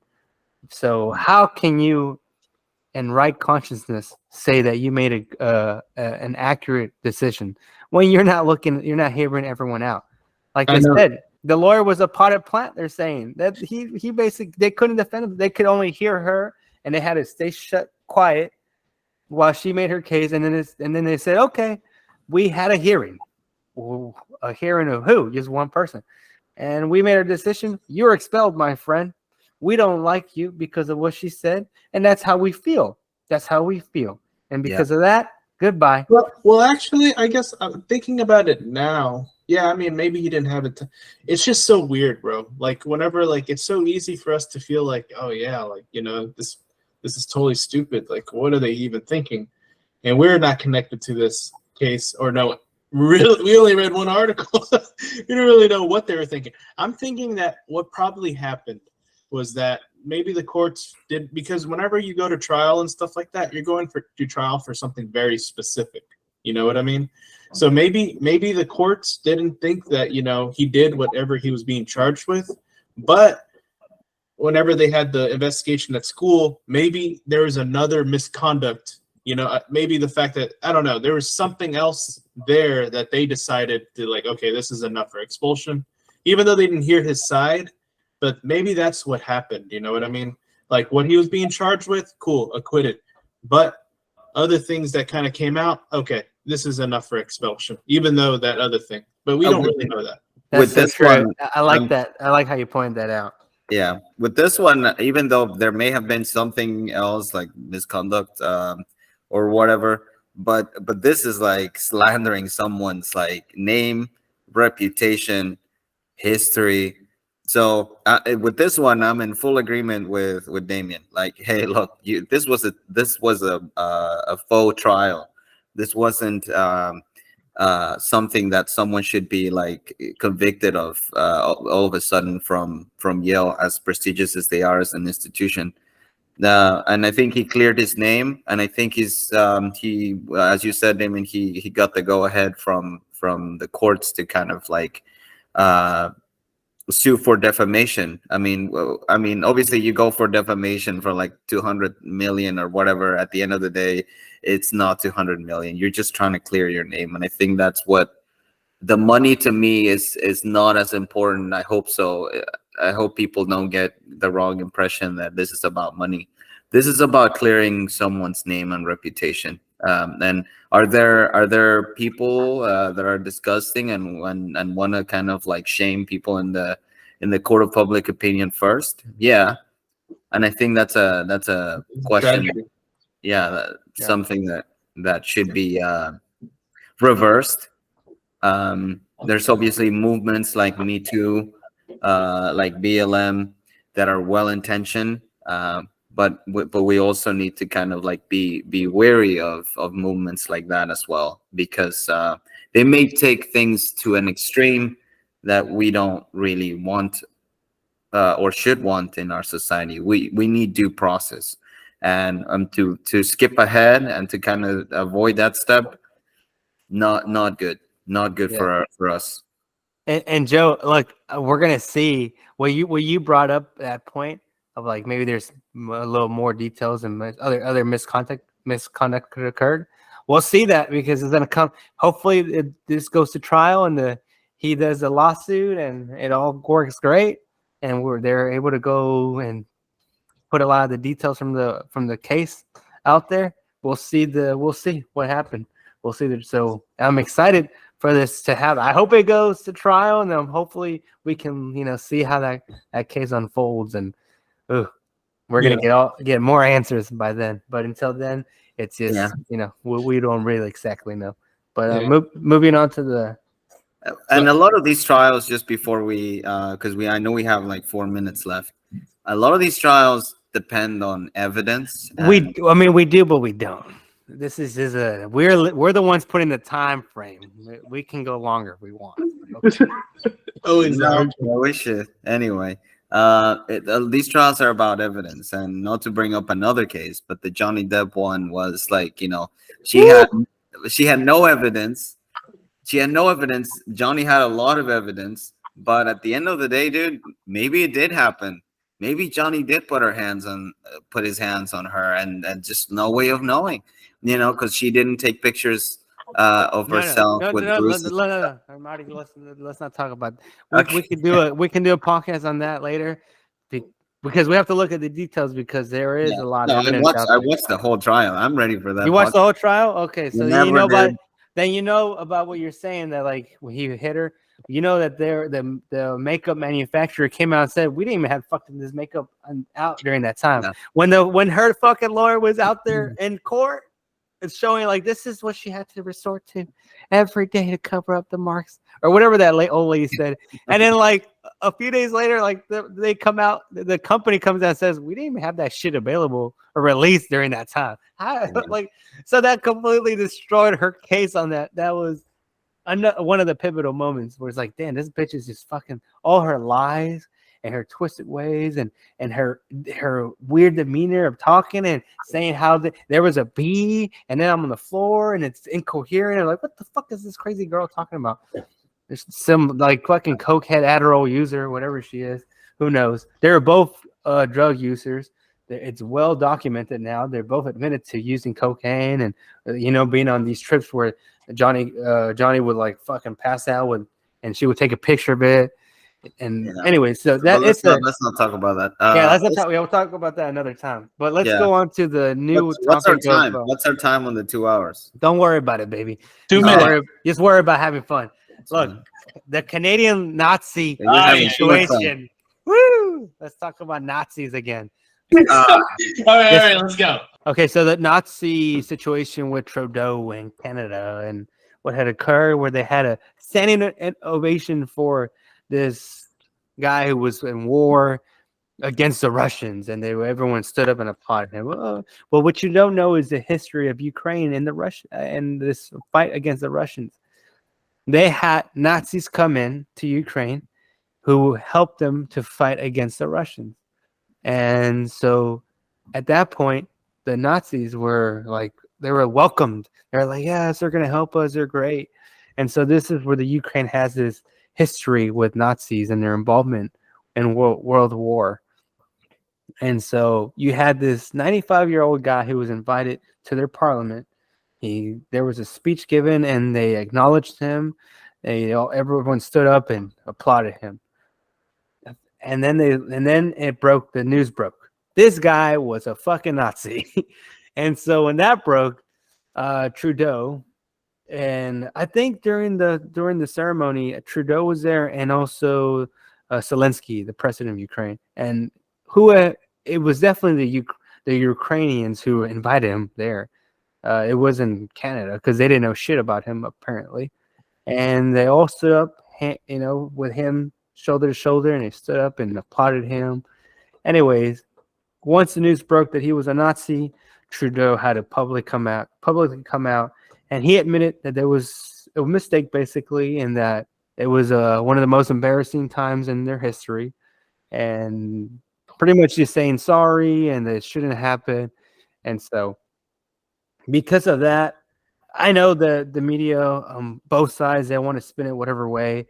And I actually want to see a video of Trudeau. Like, do you have maybe like a YouTube yeah, clip where he kind of apologizes for this? yes, And I do. Yes, I okay, do. good, because I do want to see Trudeau apologizing. um, You sick, twisted bastard. no. I mean, I think that I think this was irresponsible. If it is true that this person that they invited to Parliament to speak had Nazi affiliations, I think it's irresponsible to kind of not go through the background checks that you have to go through in order to talk to I don't know, people in the government and stuff like that. And so, yeah, I mean, we can also have to do a deep dive on, like, this person's history. Obviously, once you're affiliated with like Nazism, any of that hateful ideology, I think, yeah, you shouldn't be worthy of speaking in those platforms, or those spaces. Yeah, so I mean, what is the real issue? Is the real issue that he apologized, or the real issue is that we're inviting Nazi people into government conventions and stuff like that? I'm sorry. I'm still looking for the video here. I'm trying to see the one where he comes out and he says, "Here, I guess if I put what's his name, Trudeau? Justin Trudeau. Justin. Okay. Yeah. Yeah. Well, I mean, to sort of not kind of pivot, but I'll talk about Justin Trudeau's like image right now. I think he's part of the. I don't really know a lot about Canadian politics. In fact, I don't even know what his party is, but I know that he's probably. Okay, you ready for it? Yep. This was put up about 3 days ago, and here's his apology. Oh, I'm sorry. I gotta share it first. Oops. Okay, share. You can see that? Yes. Speaker, on behalf of all of us in this House, I would like to present unreserved apologies for what took place on Friday, and to President Zelensky and the Ukrainian delegation for the position they were put in. For all of us who were present to have unknowingly recognized this individual was a terrible mistake and a violation of the memory of those who suffered grievously at the hands of the Nazi regime.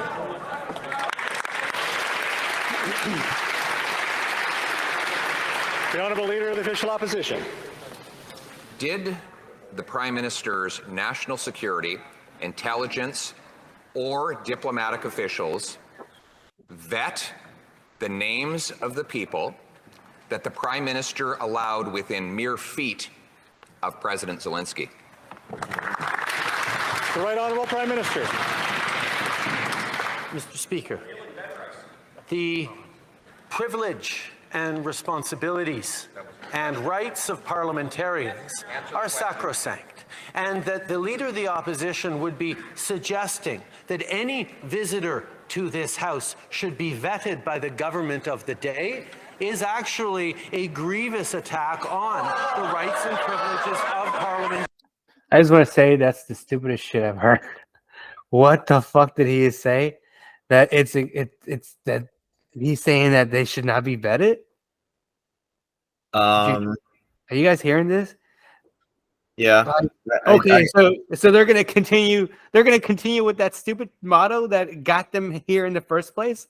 No, we're not gonna fucking vet people. Oh, that's a disgrace. That's egregious. Oh, we don't vet people. We just let whoever the fuck we want to come in and talk. It sounds like that, but I want to hear a little more. The because rest? Okay, this seems like a non-answer. Okay. But let's hear a little. However, if the leader of the opposition or the speaker or anyone wants our intelligence agencies to vet any of their guests, we would be more than happy to do that in respect of parliamentary rights. The honorable leader of the You hear that?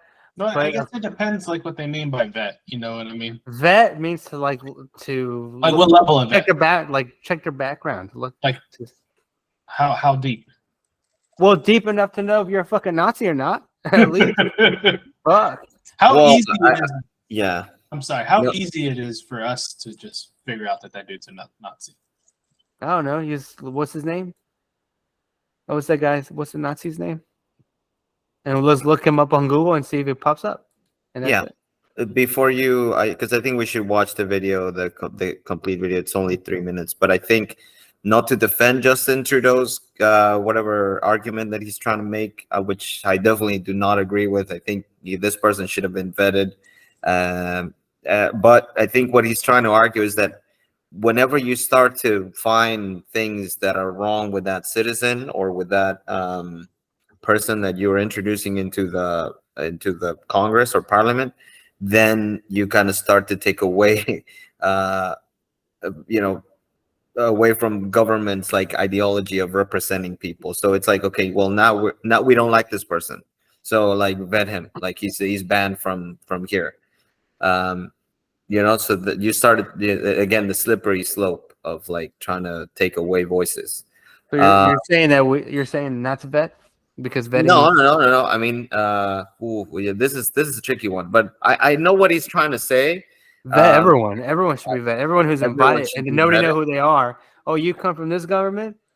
Oh, you're from North Korea. Who you bringing with you? Your best men. We got to vet every single one of them. Yes, with any government, any foreign government that comes here or anywhere or the Canada, that's like that's a no-brainer. Why would you not vet anyone? Like, why would you let anyone just come into your parliament, to your like sacred ground, supposedly, and you just allow anyone and everyone to just go in like that? Yeah, the man was Canadian, wasn't he? Or lived in Canada, went over to Ukraine and fought. Is that what it is? Because and I'm weary of kind of giving too much of an opinion on this one, Damien, because I absolutely have no idea where this guy was coming from. But I know that he was obviously presented, given a speech to Parliament, and he was honored in front of Trudeau and Zelensky. Well, and- here, I'll let it finish. This maybe Yeah. to answer the rest of that. So, 1 second. official opposition. The Prime Minister has just said that he allowed the president of a war-torn country, who is perhaps the biggest target of false propaganda and of potential assassinations, to be surrounded by hundreds of people who had not been vetted for their security background, their potential risks that they present, or in this case, the massive diplomatic disasters that they could have brought to that event. Is he really saying that he did absolutely nothing to protect the Ukrainian president from all of those many risks? Yeah, no, they're destroying him. Right, Like, he is Honorable being Prime destroyed. The We should be. facts are well known here. The Speaker issued the invitation, delivered the recognition, and has taken full responsibility. The Leader of the Opposition knows that not one parliamentarian was aware, but the truth does not matter to this Leader of the Opposition. He distorts, misleads, aims to confuse, all for partisan gain. It's all he knows how to do. Dude, so that's how they do politics in Canada. It's interesting. I kind of like it. I kind of like that. Like, Yeah, it's very British. I think that's how they do it in England too. Like Oh, the prime minister. I think it's Trudeau. Trudeau is the prime minister, is he? Or like yes, he's the prime minister. okay, good. Yeah, it's like the Englishman. Then they call that and like we call Congress, they call it Parliament. Do they have a king or queen? Because I know Australia does. I don't know. That's a good question. I really don't know that. I don't Yeah. think they do. I've never heard of such thing from Canada. Can we listen to maybe the honoring or whatever the thing Oh, that yeah. got us here? Sure. We should continue this one on the second podcast because yeah. Anyway, go ahead. I'm reading a comment here, and someone says, "I find it amazing, shocking, and highly embarrassing that no one in Parliament stood up and said what when the Speaker said that he was fighting against the Russians in World War II." So who was fighting against the Russians in World War II? Well, the Nazis. Yeah, so I mean, it was clear. He says, I mean, it was clearly said. It's like they're oblivious as he was on each side during the war. So are the layers of embarrassment here. Oh, he resigned, so he took full. Oh wow! Oh, check it out. Good. It's with a heavy heart that I rise to inform members of my resignation as Speaker of the House of Commons. Oh.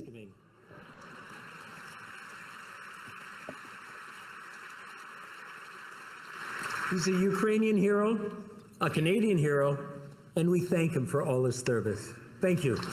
I reiterate my profound regret for my error in recognizing an individual in the House during the joint address to Parliament of President Zelensky.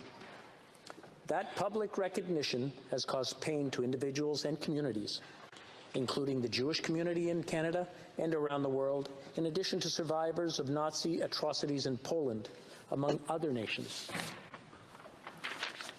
I accept full responsibility for my actions. I just want That's him resigning. You wanted to hear the. Yeah. Oh, this is it, right? My bad. Okay. We have here in the chamber today Ukrainian Canadian world veteran from the Second World War who fought the Ukrainian independence against the Russians No, that was and continues to support the troops today. Yeah, that's the part because if you know the history of Ukraine, you know that this fight against the Russians was in unison with the Nazis. So yeah, but let's not. You talked about like context and what day we live in and stuff like that. You know, back in the day. I do think that any person that had a past with the Nazis, any person that has an interest or an inkling of liking their ideology should be canceled. These were people that committed crimes against humanity, disgusting people. So I know they made a mistake, and he should resign. And you know, I understand the whole like history between the Ukrainians and the Nazis, but that was 1945. Dude. This is 2023. They're fighting to preserve their democracy. I think you're stretching it a little with this like, oh, the Ukrainians love Nazis thing, or maybe that's not what you're saying, but I don't think that's what he's saying. okay. no, definitely not what I'm saying. I'm just presenting to you a fuck up in Parliament, which was approved by the Speaker here, and Trudeau, his response, which was an apology, but at the same time it was like not taking the right action to prevent such fuck up again, and saying like, we don't think it's good to vet, but if you want us to vet, I guess we'll do it. You know, it's like, what the fuck? Yes, now from this day on, you should vet. And the other guy put another point to say, oh, you didn't vet nobody when you have Zelensky surrounded by 100 people, and it was like a safety concern. Yes, and that's another good point. But the main thing is, how the fuck do you argue against vetting and for security purposes? It's like, what's it going to take, a fucking 9/11 for the situation for them to understand that they need to vet everyone, and so this doesn't happen, and so other future fuck ups don't happen. Like, and he says it's egregious. Like, what kind of reply is that? That's the stupid mentality shared. This is why Justin Trudeau is not liked by a lot of common sense people. Yeah, no, I agree with that. I do agree with that. Alrighty, guys. So that was that. We can go ahead. The last one is paranormal activity. Oh yeah. Let's do we want to go with this one, or should we save it for another one? I think we save it for another one because I think that would be fun just to scare ourselves, and maybe, you know, if the audience has if they get a little skittish about things and they want to watch scary shit with other people just commentating, it'll make it more comfortable. Okay, It the will next also be podcast will be just completely paranormal activity all Halloween. around. Yes. Oh yeah, Halloween. Good timing, dude. Yeah. Yeah, bro. And then Halloween special. no, you can't close your eyes. You have to keep them glued. Don't blink. Don't get scared. Lights I off. I just don't want to see like people sawing each other and like. No, paranormal activity, not Okay, good. Not Okay. Well, in that case, I'm just gonna go ahead and end the podcast here in regards to recording, and we can continue talking amongst us. So with Okay. that, I'll go ahead. Where's the? Oh, is this where I go? Yeah. All right. Peace, y'all. To the next one.